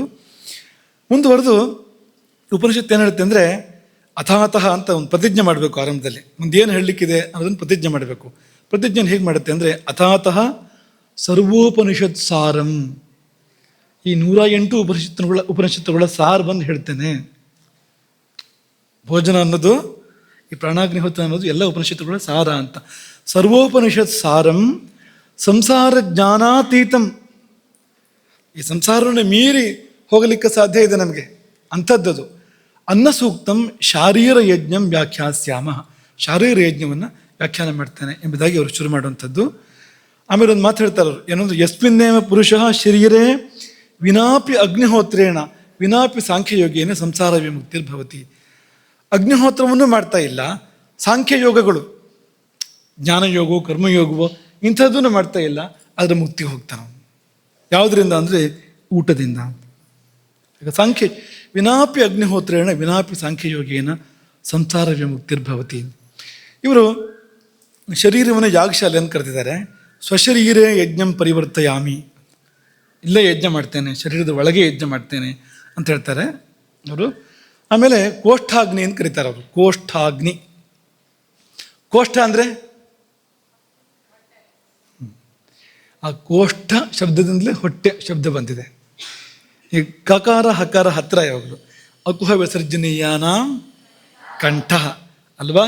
ಅಕಾರ ಕವರ್ಗ ಹಕಾರ ಎಲ್ಲಕ್ಕೂ ಕಂಠವೇ ಅಲ್ವಾ. ಕವರ್ಗಕ್ಕೆ ಹಕಾರಕ್ಕೆ ಸ್ವಲ್ಪ ಹತ್ತಿರ ಇದೆ. ಹಾಗಾಗಿ ಈ ಕೆಲವು ಕಡೆಲ್ಲ ಗ ಹ ಅಂತ ಹೇಳೋದು ಹೀಗೆಲ್ಲ ಆಗ್ತಾ ಇರುತ್ತೆ. ಹಾಕಿ ಗ ಅಂತ ಹೇಳೋದು ಎಲ್ಲ ಮಾಡ್ತಾ ಇರ್ತಾರೆ. ಆಹಾರ ಅಂತಕ್ಕೆ ಆಗಾರ ಅಂತ ಹೇಳೋದು ಎಲ್ಲ ಮಾಡ್ತಾ ಇರ್ತಾರೆ, ಯಾಕೆಂದ್ರೆ ಹತ್ತಿರ ಇದೆ ಅದು ಅಂತ. ಹಾಗಾಗಿ ಈ ಕೋ ಹೋಗಿ ಹೋ ಆಗಿದೆ. ಷ್ಠ ಹೇಳೋಕ್ಕೆ ಕಷ್ಟ ಆಗಿ ಟಾಕಿ ಟಾವತ್ ಬಂದಿದೆ ಅಲ್ಲಿ ಬರ್ತಾ ಬರ್ತಾ. ಹಾಗಾಗಿ ಈ ಕೋಷ್ಠ ಹೋಗಿ ಹೊಟ್ಟೆಯಾಗಿ ಕೂತಿದೆ ಅಂತ ಕ್ರಮೇಣ ಅಂತ. ಕೋಷ್ಠ ಅಂದರೆ ಹೊಟ್ಟೆ, ಕೋಷ್ಠಾಗ್ನಿಯಿಂದ ಹೊಟ್ಟೆಯಲ್ಲಿರ್ತಕ್ಕಂಥ ಅಗ್ನಿ. ಈ ಕೋಷ್ಠಾಗ್ನಿಗೆ ಆಹುತಿಗಳನ್ನು ಕೊಡಬೇಕು ಅಂತ ಹೇಳ್ತಾರೆ ಅವರು. ಕೋಷ್ಠಾಗ್ನಿರ್ನಾಮ ಅಂಥೇಳಿ. ಏನು ಆಹುತಿಗಳು ಅಂದರೆ ಅಶಿತ, ಪೀತ, ಲೀಢ, ಖಾದಿತ. ಅಶಿತ, ಪೀತ, ಲೀಢ, ಖಾದಿತ ಅಂದರೆ ಬೇರೆ ಬೇರೆ ಬಗೆಯ ಆಹಾರಗಳು. ಅಶಿತ ಅಂದರೆ ಇಲ್ಲಿ ಉಪನಿಷತ್ ಬ್ರಹ್ಮ ಅಂತ ಒಬ್ಬರು ಯೋಗಿಗಳು ಅವರು ವ್ಯಾಖ್ಯಾನ ಮಾಡಿದ್ದಾರೆ ಇದಕ್ಕೆ. ಅವರ ವ್ಯಾಖ್ಯಾನದಲ್ಲಿ ದಂತೈರ್ ಅವಖಂಡ್ಯ ಇದು ಅದ್ಯತೆ, ಹೊಲ್ಲಲ್ಲಿ ಕಚ್ಚಿ ಕಚ್ಚಿ ತಿಂತೀರಿ ನೀವು ಅಂತ. ಅದು ಅಶಿತ ಅಂದರೆ ಅದು ಅಂತ. ಅಪೂಪಾದಿ, ಅಪೂಪವೇ ಮೊದಲಾಗಿರುವಂಥದ್ದು, ಅತ್ರಸ ಅಂಥದ್ದರ ಇದೆಯಲ್ಲ, ಅದು ದಂತೈಹಿ ಅವಖಂಡ್ಯ ಖಾದ್ಯತೆ ಅಂತ, ಇದು ಅದ್ಯತೆ ಅಂತ, ಅದು ಒಂದಂತೆ. ಇನ್ನು ಪೀತ ಅಂದರೆ ಕುಡಿಯೋಕ್ಕೆ ಬರುವಂಥದ್ದು, ಅದು ಇವರು ಪಾಯಸದ ಉದಾಹರಣೆ ಕೊಟ್ಟಿದ್ದಾರೆ ಇಲ್ಲಿ. ಪಾಯಸನೂ ಕುಡಿಯುವಂಥದ್ದೇ ಅಲ್ವಾ, ಕುಡಿಯೋದು ಸುರಿಯೋದು ಅದು. ಆಮೇಲೆ ಲೀಢ ಅಂತ ನೆಕ್ಕೋದು, ಇದು ನೆಕ್ಕಿ ಕೆಲವೊಂದೆಲ್ಲ ಹೀಗೆ ನೆಕ್ಕಬೇಕಾಗತ್ತೆ ನೋಡಿ ಅಂತ ಅಲ್ವಾ. ತಿನ್ನೋಕ್ಕೂ ಬರೋದಿಲ್ಲ ಅದು, ಕುಡಿಯೋಕ್ಕೂ ಬರೋದಿಲ್ಲ, ನೆಕ್ಕೋಕ್ಕೆ ಬರುತ್ತೆ ಅದು, ಅಂಥದ್ದಿರುತ್ತೆ. ಉದಾಹರಣೆಗೆ ಏನಪ್ಪ ನೀವು ಉಪ್ಪಿನಕಾಯಿಗೆ ಹೋದ್ರಿ ಸೀದಾ, ಬೇರೆ ಯಾವುದೂ ಇಲ್ವಾ ಅಂತ. ಹಾಂ ಚಟ್ನಿ, ಲೇಹನೆ ಆಯಿತು. ಆಮೇಲೆ ಖಾದಿತ ಅನ್ನೋದಕ್ಕೆ ಇವ್ರು ಕೊಡೋ ವಿವರಣೆ ಚೋಷ್ಯ ಅಂತ ವಿವರಣೆ ಕೊಡ್ತಾರೆ ಅದಕ್ಕೆ. ಚೋಷ್ಯ ಅಂದರೆ ಅದು ಅಗದು ರಸ ಇರೋದು, ರಸ ಮಾತ್ರ ಒಳಗೆ ಹೋಗುತ್ತೆ, ಈ ಗಟ್ಟಿ ಒಂದು ನಿಸ್ಸಾರದ ಭಾಗ ಉಳಿಯುತ್ತೆ ಅಂತ ಅದು ಅಂತ. ಈ 4 ಹೇಳಿದ್ದಾರೆ. 4 ಬಗೆಯ ಆಹುತಿಗಳು ಕೋಷ್ಠಾಗ್ನಿಗೆ ಕೊಡಲ್ಪಡ್ತವೆ. ಅದರಲ್ಲಿ ಇದು ಗಾರ್ಹಪತ್ಯ ಅಂತ ಕರೆದಿದ್ದಾರೆ ಅದನ್ನು. ಈ ಕೋಷ್ಠಾಗ್ನಿಯನ್ನು, ಜಠರಾಗ್ನಿಯನ್ನು ಈ ಉಪನಿಷತ್ತು ಗಾರ್ಹಪತ್ಯೋ ಭೂತ್ವ ನಾಭ್ಯಾಂ ತಿಷ್ಠತಿ, ನಾಭಿಯಲ್ಲಿ ಗಾರ್ಹಪತ್ಯನಾಗಿ ಕೂತ್ಕೊಂಡು ಇದೆಲ್ಲವನ್ನು ಸ್ವೀಕಾರ ಮಾಡ್ತಾ ಇದ್ದಾನೆ ಈ ಅಗ್ನಿ ಎಂಬುದಾಗಿ ಅವರು ವರ್ಣನೆ ಮಾಡ್ತಾರೆ. ತ್ರೇತಾಗ್ನಿಗಳಲ್ಲಿ ಗಾರ್ಹಪತ್ಯವು ಕೂಡ ಒಂದು, ದಕ್ಷಿಣಾಗ್ನಿ ಗಾರ್ಹಪತ್ಯ ಆಹ್ವನೀಯ ಅಂತ ಹೇಳ್ತಾರಲ್ವಾ, ಗಾರ್ಹಪತ್ಯವು ಕೂಡ ಒಂದು, ಅದೇ ಇಲ್ಲಿ ಕೋಷ್ಠಾಗ್ನಿ ನಾಭಿಯಲ್ಲಿದೆ. ಆಯಿತು, ಯಜ್ಞಕ್ಕೆ ಸುಮಾರೆಲ್ಲ ಬೇಕು, ಅವರೆಲ್ಲ ಎಲ್ಲಿದ್ದಾರೆ? ಯಜಮಾನ ಬೇಕು ಅಲ್ವಾ, ಪತ್ನಿ ಬೇಕು, ಋತ್ವಿಜರು ಬೇಕು, ಅಧ್ವರ್ಯು ಬೇಕು, ಎಲ್ಲ ಯಾರು ಅಂತ ಕೇಳಿದ್ರೆ ಅವರು ಒಂದು ಪಟ್ಟಿ ಕೊಟ್ಬಿಟ್ಟಿದ್ದಾರೆ. ಅಷ್ಟೇ ಶಾರೀರ ಯಜ್ಞಸ್ಯ ಅಂತ ಶುರು ಮಾಡಿಕೊಂಡು ಆತ್ಮ ಯಜಮಾನ, ಬುದ್ಧಿ ಪತ್ನಿ, ವೇದಾ ಮಹರ್ತ್ವಿಜ, ಅಹಂಕಾರ ಅಧ್ವರ್ಯು, ಚಿತ್ತಂ ಹೋತ ಅಂತ ಶುರು ಮಾಡಿಕೊಂಡು ಇಲ್ಲ ಉದಾಹರಣೆ ಉದ್ಗಾತ, ವ್ಯಾನನೆ ಪ್ರಸ್ತೋತ, ಸಮಾನನೆ ಮೈತ್ರಾವರಣ, ಈ ಏನೇನು ಯಜ್ಞದಲ್ಲಿ ಬರ್ತದೆಯೋ ಆ ಎಲ್ಲವನ್ನು ಈ ಶರೀರದಲ್ಲಿ ನಿರೂಪಣೆ ಮಾಡಿದ್ದಾರೆ. ಒಂದೊಂದು ಯಜ್ಞ ಪಾತ್ರಗಳನ್ನು ಕೂಡ ನಿರೂಪಣೆ ಮಾಡಿದ್ದಾರೆ. ಸೃಕ್ಕು ಸ್ರುವ ಎಲ್ಲದನ್ನು ಕೂಡ ನಿರೂಪಣೆ ಮಾಡಿದ್ದಾರೆ. ಇಲ್ಲ ಇದೆ ಅಂತ ಎಲ್ಲೋದು ಕೂಡ. ಇದಕ್ಕೆ ಪ್ರತಿನಿಧಿಯಾಗಿ ಹೊರಗಡೆಗೆ ಒಂದು ಯಜ್ಞ ಅಂತ ಬಂದಿರತಕ್ಕಂಥದ್ದು, ಇಲ್ಲಿರುವಂಥದ್ದನ್ನೇ ಹೊರಗೆ ತಂದಿರುವಂಥದ್ದು, ಅಲ್ಲಿ ಪಾತ್ರಗಳಾಗಿ ಅದು ಕಲ್ಪಿತ ಆಗಿದೆ ಅಂತ. ಹಾಗಾಗಿ ಇಲ್ಲೇ ಇದೆ ಅಂತ ಇಷ್ಟೆಲ್ಲ ಹೇಳಿ, ಇನ್ನೂ ತುಂಬ ಇದೆ, ಯಜ್ಞವಾಗಿ ಅದು ನಿರೂಪಣೆ ಮಾಡಿಬಿಡ್ತಾರೆ ಪೂರ್ತಿಯವರು. ಕೊನೆ ಮಂತ್ರ ಏನು ಅಂದರೆ ಅದ್ಭುತವಾಗಿದೆ. ವಾರಾಣಸ್ಯಾಂ ಮೃತೋವಾಪಿ ಇದಂ ವಾ ಬ್ರಹ್ಮ ಯಃ ಪಠೇತ್ ಏಕೇನ ಜನ್ಮನ ಜಂತು ಮೋಕ್ಷಂ ಪ್ರಾಪ್ನುಯಾತ್. ವಾರಾಣಸಿಯಲ್ಲಿ ಮರಣವನ್ನು ಹೊಂದಿದರೂ ಆಗ್ಬೋದು, ಕಾಶಿಯಲ್ಲಿ ಮರಣ ಹೊಂದಿದರೂ ಆಗ್ಬೋದು, ಅಥವಾ ಈ ಉಪನಿಷತ್ತನ್ನು ಅರ್ಥ ಮಾಡ್ಕೊಂಡ್ರೂ ಆಗ್ಬೋದು ಅಂತ. ಎರಡಕ್ಕೂ ಒಂದೇ ಫಲ ಅಂತ. ಕಾಶಿಯಲ್ಲಿ ಸತ್ತರೂ, ಕಾಶಿಯಲ್ಲಿ ದೇಹತ್ಯಾಗ ಮಾಡಿದರೂ ಮೋಕ್ಷ, ಈ ಉಪನಿಷತ್ತನ್ನು ಅರ್ಥ ಮಾಡ್ಕೊಂಡ್ರೂ ಮೋಕ್ಷ ಅಂತ. ನೋಡಿ ಇನ್ನೇನು ಹೇಳೋದು ಅದಕ್ಕಿಂತ ಹೆಚ್ಚು ಅಂತ. ವಾರಾಣಸ್ಯಾಂ ಮೃತೋವಾಪಿ ಇದಂ ವಾ ಬ್ರಹ್ಮ ಯಃ ಪಠೇತ್ ಏಕೇನ ಜನ್ಮನಾ ಜಂತುರು ಮೋಕ್ಷಂಚ ಪ್ರಾಪ್ನುಯಾತ್ ಇತ್ತೀಚ ಮೋಕ್ಷಂಚ ಪ್ರಾಪ್ನುಯಾತ್ ಇತ್ಯುಪನಿಷತ್ತು 2 ಸಾರಿ ಹೇಳಿ ಮುಕ್ತಾಯ ಮಾಡ್ತಾರೆ ಅದನ್ನು. ಅವರು ಮೋಕ್ಷಂ ಪ್ರಾಪ್ನುಯಾತ್, ಮೋಕ್ಷಂ ಪ್ರಾಪ್ನುಯಾತ್ ದೃಢಪಡಿಸಿ ಹೇಳ್ತಾರೆ ಅದನ್ನು. ಅವರು ಇತ್ಯುಪನಿಷತ್ತನ್ನು ಮುಕ್ತಾಯ ಮಾಡ್ತಾರೆ. ಇಷ್ಟು ಮಹತ್ವದ್ದದು ಅಂತ. ಇನ್ನು ಧರ್ಮಸೂತ್ರಗಳು, ಬೋಧಾಯನರು ನಮಗೆಲ್ಲ ಆಚಾರ್ಯರು, ಸೂತ್ರಕಾರರು. ಅವರು ಸೂತ್ರಕಾರರ ಪೈಕಿಯಲ್ಲೇ ಜ್ಯೇಷ್ಠರು. ಅವ್ರು ಏನು ಹೇಳ್ತಾರೆ ಅಂದರೆ, ಅವರು ಸ್ನಾನದ ಬಗ್ಗೆಲ್ಲ ಹೇಳಿ, ಮಹಾಯಜ್ಞಗಳ ಬಗ್ಗೆಲ್ಲ ಹೇಳಿ, ಸ್ನಾನ ಮುಕ್ತಂ ಮಹಾಯಜ್ಞಾಶ್ಚ ಅಂತೆಲ್ಲ ಹೇಳಿ, ಅಥೇದಾನಿಂ ಅವಸರ ಪ್ರಾಪ್ತಂ ಭೋಜನ ಮಾರಪತೆ, ಭೋಜನದ ಬಗ್ಗೆ ಅವರು ಹೇಳೋಕ್ಕೆ ಶುರು ಮಾಡ್ತಾರೆ. ಮೊದಲನೇ ಮಾತೇನು ಅಂದರೆ, ಈ ಊಟ ಮಾಡುವವನು ಆತ್ಮಯಾಜಿ, ಮೊದಲನೇ ಮಾತಿದು. ಅಥ ಶಾಲೀನ ಯಾಯಾವರಾಣಾಂ ಆತ್ಮಯಾಜಿನಾಂ ಪ್ರಾಣಾಹುತಿರ್ ವ್ಯಾಖ್ಯಾಸ್ಯಾಮ.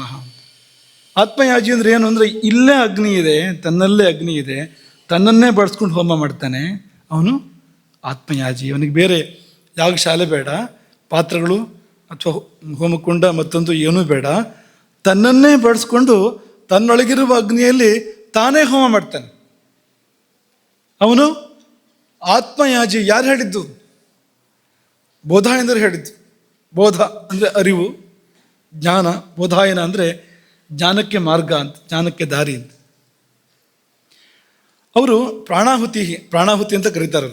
ಈ ಪ್ರಾಣಾಯ ಸ್ವಹ ಅಪಾನಾಯ ಸ್ವಹ ಊಟ ಮಾಡ್ತೀವಲ್ಲ, ಪ್ರಾಣಾಹುತಿ ಅದು.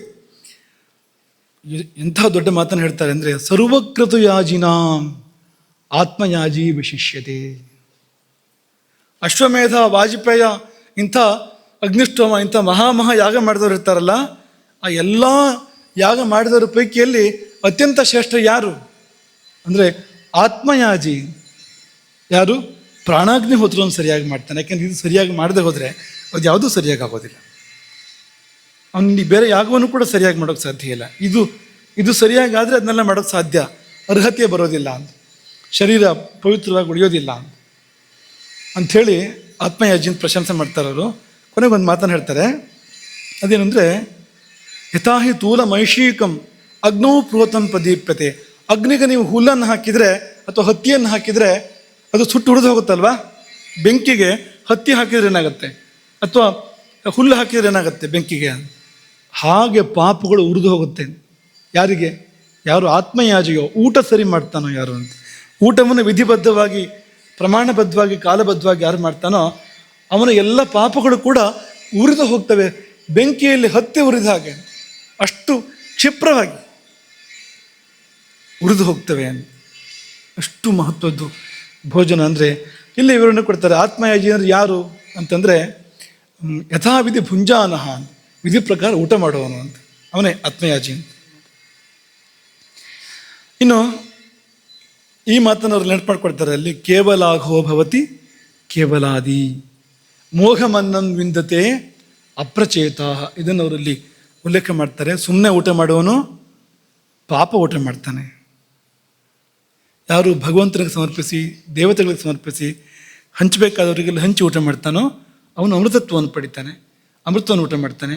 ಯಾರು ತನಗೋಸ್ಕರ ಬೇಯಿಸ್ಕೊಂಡು ತಿಂತಾನೋ ಅವನು ಪಾಪವನ್ನು ಊಟ ಮಾಡ್ತಾನೆ. ತನಗಾಗಿ ಅಡುಗೆ ಮಾಡಬಾರ್ದು, ಯಾವಾಗಲೂ ಕೂಡ ತನಗೆ ಅಂತ ಅಡುಗೆ ಮಾಡಬಾರ್ದು. ಭಗವಂತನಿಗೆ ಅಂತ ಮಾಡಬೇಕು, ದೇವತೆಗಳಿಗೆ ಅಂತ ಮಾಡಬೇಕು. ನಮ್ಮ ಸುತ್ತಮುತ್ತ ಇರುವ ಜೀವಿಗಳಿಗೆ, ಅತಿಥಿಗಳಿಗೆ, ಮತ್ತೊಬ್ಬರಿಗೆ ಹಾಗೆ ಅಂತ ಅಡುಗೆ ಮಾಡಬೇಕು ಹೊರತು ಸ್ವಾರ್ಥಕ್ಕಾಗಿ ಅಡುಗೆ ಮಾಡಬಾರ್ದು. ಹಾಗೆ ಮುಂದುವರೆದು ಹೇಳ್ತಾರೆ ಅವರು, ಅಗ್ರೇ ಭೋಜಯೇದ್ ಅತಿಥೀನ್, ಮೊದಲು ಅತಿಥಿಗಳಿಗೆ ಊಟ ಹಾಕು, ಆಮೇಲೆ ಅಂತರ್ಪತ್ನಿ ಗರ್ಭಿಣಿಯರಿಗೆ ಊಟ ಬಡಿಸು,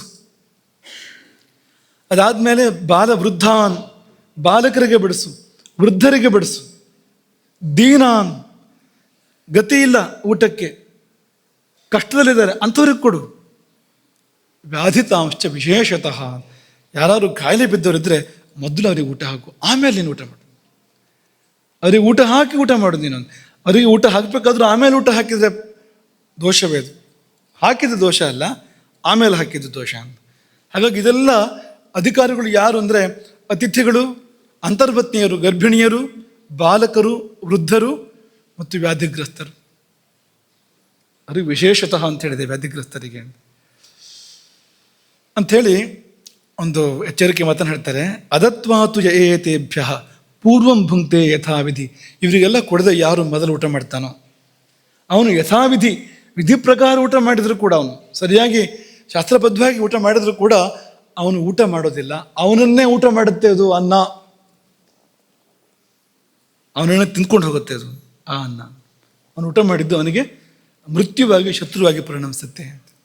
ಭುಜ್ಯಮಾನೋ ನ ಜಾನಾತಿ, ಅವನು ಊಟ ಮಾಡ್ತಾ ಇದ್ದಾನೆ ಅವನಿಗೆ ಗೊತ್ತಿಲ್ಲ. ಏನು ಗೊತ್ತಿಲ್ಲ ಅಂದರೆ ನಸ ಭುಂಕ್ತೆ, ಅವನು ಊಟ ಮಾಡ್ತಾ ಇಲ್ಲ, ಸ ಭುಜ್ಯತೆ, ಅವನನ್ನೇ ತಿಂತಾ ಇದೆ ಅನ್ನ, ಅವನಿಗೆ ಗೊತ್ತಿಲ್ಲ. ಇಷ್ಟರ ಮಟ್ಟಿನ ಗಂಭೀರ ಎಚ್ಚರಿಕೆಯನ್ನು ಕೊಡ್ತಾರೆ. ಹಾಗಾಗಿ ಸಲ್ಲಬೇಕಾದವ್ರಿಗೆ ಸಲ್ಲಿಸಿ ಆಮೇಲೆ ಊಟ ಮಾಡು, ಮೊದಲು ಊಟ ಮಾಡಬೇಡ ಎಂಬುದಾಗಿ ಗಂಭೀರ ಎಚ್ಚರಿಕೆಯನ್ನು ಕೊಡ್ತಾರೆ.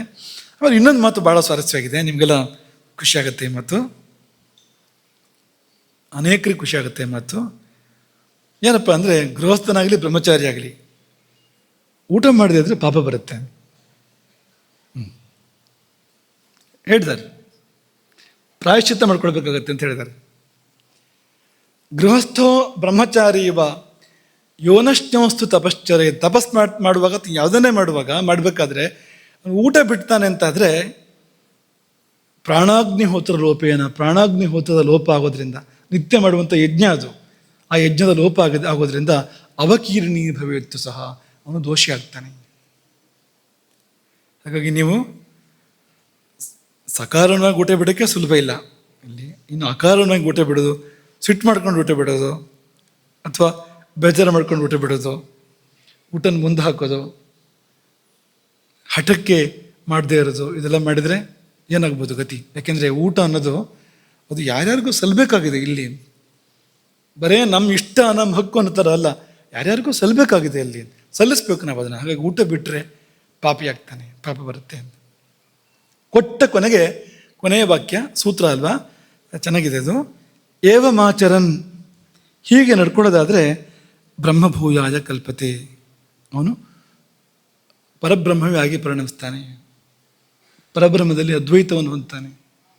ಬ್ರಹ್ಮಭೂಯ ಅಂದರೆ ಬ್ರಹ್ಮಭಾವ, ಬ್ರಹ್ಮೈಕ್ಯ, ಮುಕ್ತಿಯನ್ನು ಹೊಂದ್ತಾನೆ ಅಂತಲೇ ಒಂದೊಂದು ಕೂಡ ಹೇಳ್ತಾ ಇರುವಂಥದ್ದು. ಈ ಒಂದೊಂದು ಆಕಾರಗಳು ಕೂಡ ಮುಕ್ತಿಯಲ್ಲೇ ಭೋಜನ ಪ್ರಯೋಜನ ಮಾಡ್ತೇವೆ. ಶಂಕರಾಚಾರ್ಯರು ಪ್ರಪಂಚಸಾರ ತಂತ್ರ ಅಂತ ಒಂದು ಅದ್ಭುತ ಗ್ರಂಥ, ಪ್ರಪಂಚಸಾರ ಅಂತ ಪ್ರಸಿದ್ಧ, ಪ್ರಪಂಚಸಾರ ತಂತ್ರ ಅಂತ ತಂತ್ರಗ್ರಂಥ ಅದು.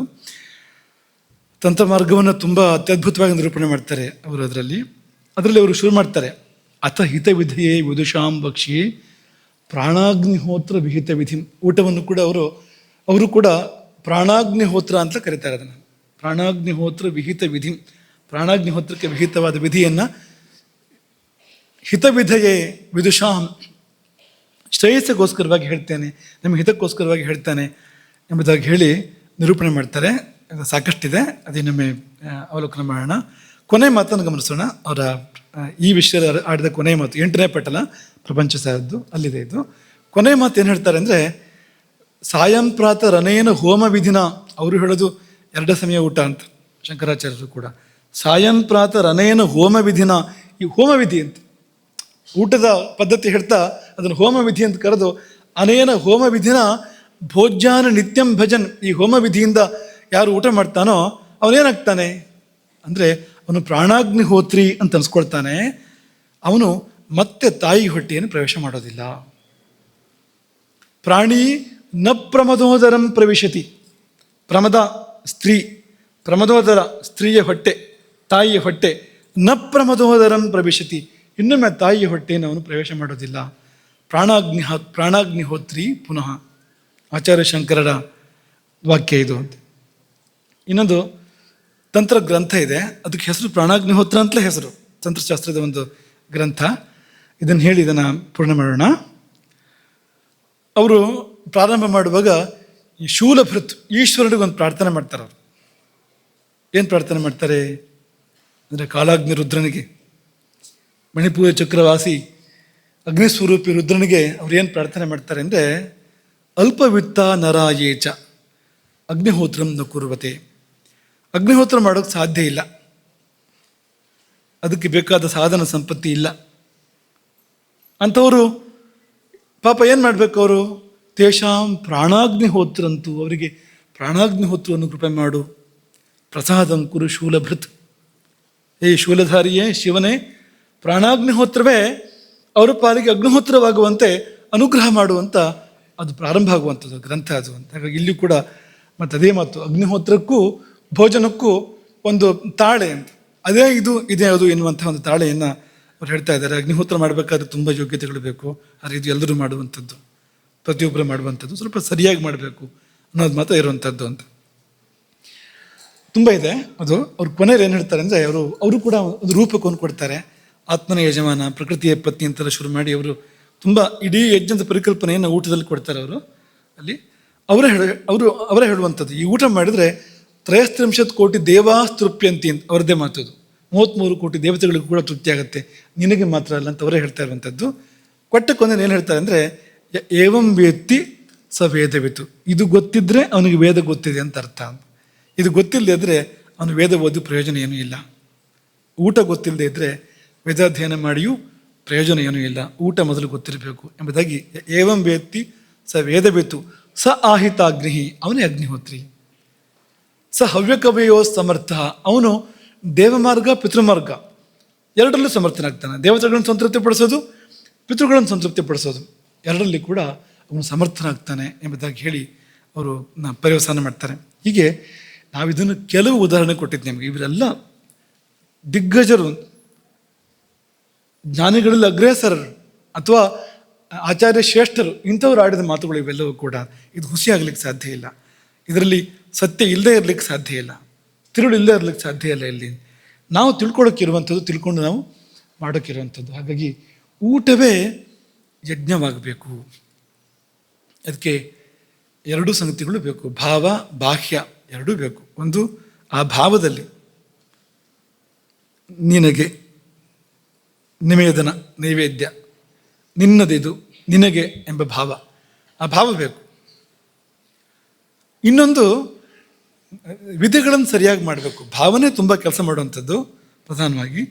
ವಿಧಿಗಳನ್ನು ಸರಿಯಾಗಿ ಮಾಡಬೇಕು ಅಂದರೆ, ಕಾಲ, ಯಾವಾಗ ಊಟ ಮಾಡಬೇಕು, ದೇಶ, ಎಲ್ಲಿ ಊಟ ಮಾಡಬೇಕು, ಮಾತ್ರ, ಎಷ್ಟು ಊಟ ಮಾಡಬೇಕು, ಹಿತ, ಏನನ್ನು ಊಟ ಮಾಡಬೇಕು, ಇಂಥದ್ದು.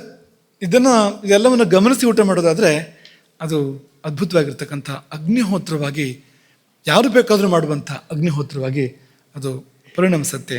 ಹಾಗಾಗಿ ಇದು ಪ್ರಾಣಾಗ್ನಿಹೋತ್ರ.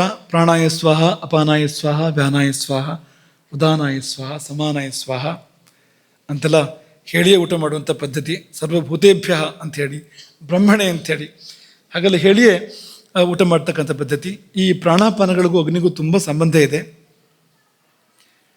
ಮತ್ತು ಅವು ಪ್ರಾಣಾಪಾನಗಳೇ ಶರೀರವನ್ನು ನಡೆಸ್ತಾ ಇರುವಂಥದ್ದು, ಈ ಪ್ರಾಣಶಕ್ತಿಗಳೇ ಶರೀರವನ್ನು ನಡೆಸ್ತಾ ಇರುವಂಥದ್ದು. ಪ್ರಾಣ ಇಲ್ಲಿದೆ, ಈ ಭಾಗ ಪೂರ್ತಿ ನೋಡ್ಕೊಡುತ್ತೆ ಅಂಥದ್ದು. ಇಲ್ಲೂ ಇದೆ, ನೆತ್ತಿಯಲ್ಲೂ ಇದೆ. ಅದು 2 ಜಾಗ ಪ್ರಾಣಕ್ಕೆ. ಉದಾನ ಇಲ್ಲಿದೆ, ಆ ಪ್ರದೇಶ ಪೂರ್ತಿ ಅದರ ರಾಜ್ಯ, ಅದು ನೋಡ್ಕೊಳ್ಳುತ್ತೆ. ಸಮಾನ ನಾಭಿಯಲ್ಲಿದೆ, ಅದು ಈ ಹೊಟ್ಟೆ ವಿಷಯ ಪೂರ್ತಿ ನೋಡ್ಕೊಳ್ಳುತ್ತೆ. ಅದು ಅಗ್ನಿಯನ್ನು ಸರಿ ಇಡೋದು ಅದೇನೆ. ವ್ಯಾನ ಎಲ್ಲೆಡೆ ಇದೆ. ಅಪಾನ ಮೂಲಾಧಾರ ಚಕ್ರದಲ್ಲಿ ಆಸನ ಸ್ಥಾನದಲ್ಲಿದೆ ಅಪಾನ, ಆ ಪ್ರದೇಶದ ಎಲ್ಲವನ್ನು ಕೂಡ ಅದು ನೋಡ್ಕೊಳ್ಳುತ್ತೆ. ಹಾಗೆ ವ್ಯಾನ ಇಡೀ ಶರೀರಕ್ಕೆ ಎಲ್ಲ ಕಡೆ ಆಹಾರ ತಗೊಂಡು ಕೊಡಬೇಕಲ್ಲ. ಇವೆಲ್ಲ ತುಂಬ ಆಹಾರ ಜೊತೆಗೆ ಸಂಬಂಧ ಇರ್ತಕ್ಕಂಥವು. ಪ್ರಾಣ ಅಲ್ಲದೆ ಇದ್ದರೆ ಈ ತುತ್ತು ಕೆಳಗೆ ಹೋಗೋದೇ ಇಲ್ವಂತೆ, ಹೋಗೋದು ಪ್ರಾಣದಿಂದ ಅಂತ. ಅದನ್ನು ಜೀರ್ಣ ಮಾಡೋದು ಸಮಾನ, ಎಲ್ಲ ಕಡೆ ಕಳಿಸೋದು ವ್ಯಾನ, ಬೇಡವಾಗಿದ್ದನ್ನು ಹೊರಗೆ ಹಾಕೋದು ಅಪಾನ. ಇವರೇ ಹಂಚ್ಕೊಂಡಿದ್ದಾರೆ ಕೆಲಸವನ್ನು ಅಂತ. ಈ ಪ್ರಾಣಶಕ್ತಿಗಳೇ ಎಲ್ಲ ಕೆಲಸಗಳನ್ನ ಹಂಚ್ಕೊಂಡಿದ್ದಾರೆ. ಶರೀರ ಯಂತ್ರವನ್ನು ಅವರೇ ನಡೆಸ್ತಾರೆ. ಅಗ್ನಿ ಜೊತೆಗೆ ಭಾರೀ ಬಾಂಧವ್ಯ ಅವರದ್ದು.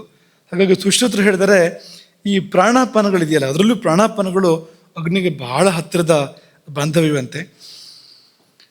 ಅವ್ರು ಹೇಳ್ತಾರೆ, ಈ ಹೊರಗಡೆ ಅಗ್ನಿ ಇದೆಯಲ್ಲ, ಅಗ್ನಿ ಉರಿಬೇಕು ಅಂದರೆ ಈ ಗಾಳಿ ಹಾಕಿದ್ರೆ ಅಗ್ನಿ ಉರಿಯುತ್ತಲ್ವಾ, ಊದಿದ್ರೆ. ವೈದಿಕರನ್ನು ಕೇಳಿ, ಅಗ್ನಿಂ ವೇಣುಧಮನ್ಯ ಪ್ರಬೋಧ್ಯ, ಅಗ್ನಿಯನ್ನು ಪ್ರಬೋಧನಗೊಳಿಸ್ಬೇಕು. ಯಾವುದರಿಂದ ಅಂದರೆ ವೇಣುಧಮನಿ. ವೇಣುಧಮನಿ ಅಂದ್ರೇನು? ಬಿದಿರಿನ ಕೊಳವೆ, ಅದರಿಂದ ಪ್ರಬೋಧ್ಯ ಅಗ್ನಿಯನ್ನು ಜಾಗೃತಗೊಳಿಸೋದು. ವಾಯು ಅಗ್ನಿ ಇಬ್ಬರು ಸ್ನೇಹಿತರು. ಅಗ್ನಿ ಮೇಲೆ ವಾಯು ಬೀಸು ಬಂದ ಅಂದರೆ ಭರ್ರನ್ನು ಹೊತ್ತಿ ಒರಿಯೋಕ್ಕೆ ಶುರು ಮಾಡುತ್ತೆ. ಅದು ತುಂಬ ಪರಸ್ಪರ ಅತ್ಯಂತ ಹತ್ತಿರ, ಅನಿಲ ಅನಲ ಇಬ್ಬರು ಕೂಡ. ಹಾಗೆ ಹೇಗೆ ಬಾಹ್ಯಸ್ಯ ಅಗ್ನೇಯ ವಾಯು ಸಹಾಯೋ ಭವತಿ, ಹೇಗೆ ಹೊರಗಡೆಗೆ ಬಾಹ್ಯಾಗ್ನಿಗೆ ವಾಯು ಸಹಾಯ ಮಾಡುತ್ತೋ ಹಾಗೆ ಜಠರಾಗ್ನಿ ಕೂಡ ವಾಯುವಿನ ಸಹಾಯ ಬೇಕು. ಅದೇನಪ್ಪ ಅಂದರೆ ಈ ಪ್ರಾಣಾಪಾನಗಳು. ಪ್ರಾಣಾಪಾನ ಸಮಾನೇಸ್ತು ಸರ್ವತಃ ಪವನೇ ಸ್ತ್ರಿಭಿ ಧ್ವಾಯತೆ ಪಾಲ್ಯತೆ ಚಾಪಿ ಸ್ವಾಂ ಸ್ವಾಂ ಗತಿ ಮವಸ್ಥಿತಿ. ಈ ಪ್ರಾಣ ಮತ್ತು ಅಪಾನ ಇದೆರಡು ಧ್ವಾಯತೆ ಅಂತ ಅಂದರೆ ಈ ಅಗ್ನಿಯನ್ನು ಎಬ್ಬಿಸೋದು ಪ್ರಾಣಾಪಾನಗಳು. ಧಮನ ಅಂದರೆ ಈ ಅಗ್ನಿಯನ್ನು ಜಾಗೃತ ಮಾಡುವಂಥದ್ದು, ಪ್ರಜ್ವಲಿತ ಮಾಡುವಂಥದ್ದು ಪ್ರಾಣಾಪಾನಗಳು. ಆಮೇಲೆ ಪಾಲನ, ಅದನ್ನು ನೋಡ್ಕೊಳ್ಳೋದು ಸಮಾನ, ಸಮಾನ ವಾಯು. ಇಬ್ಬರು ಈ 3 ಜನರು ಹಂಚ್ಕೊಂಡಿದ್ದಾರೆ. ಉಳಿದಿಬ್ಬರಿಗೆ ಇಲ್ಲಿ ಪಾತ್ರ ಇಲ್ಲ, ಅದನ್ನು ಸ್ಪಷ್ಟವಾಗಿ ಹೇಳ್ತಾರೆ ಅವರು.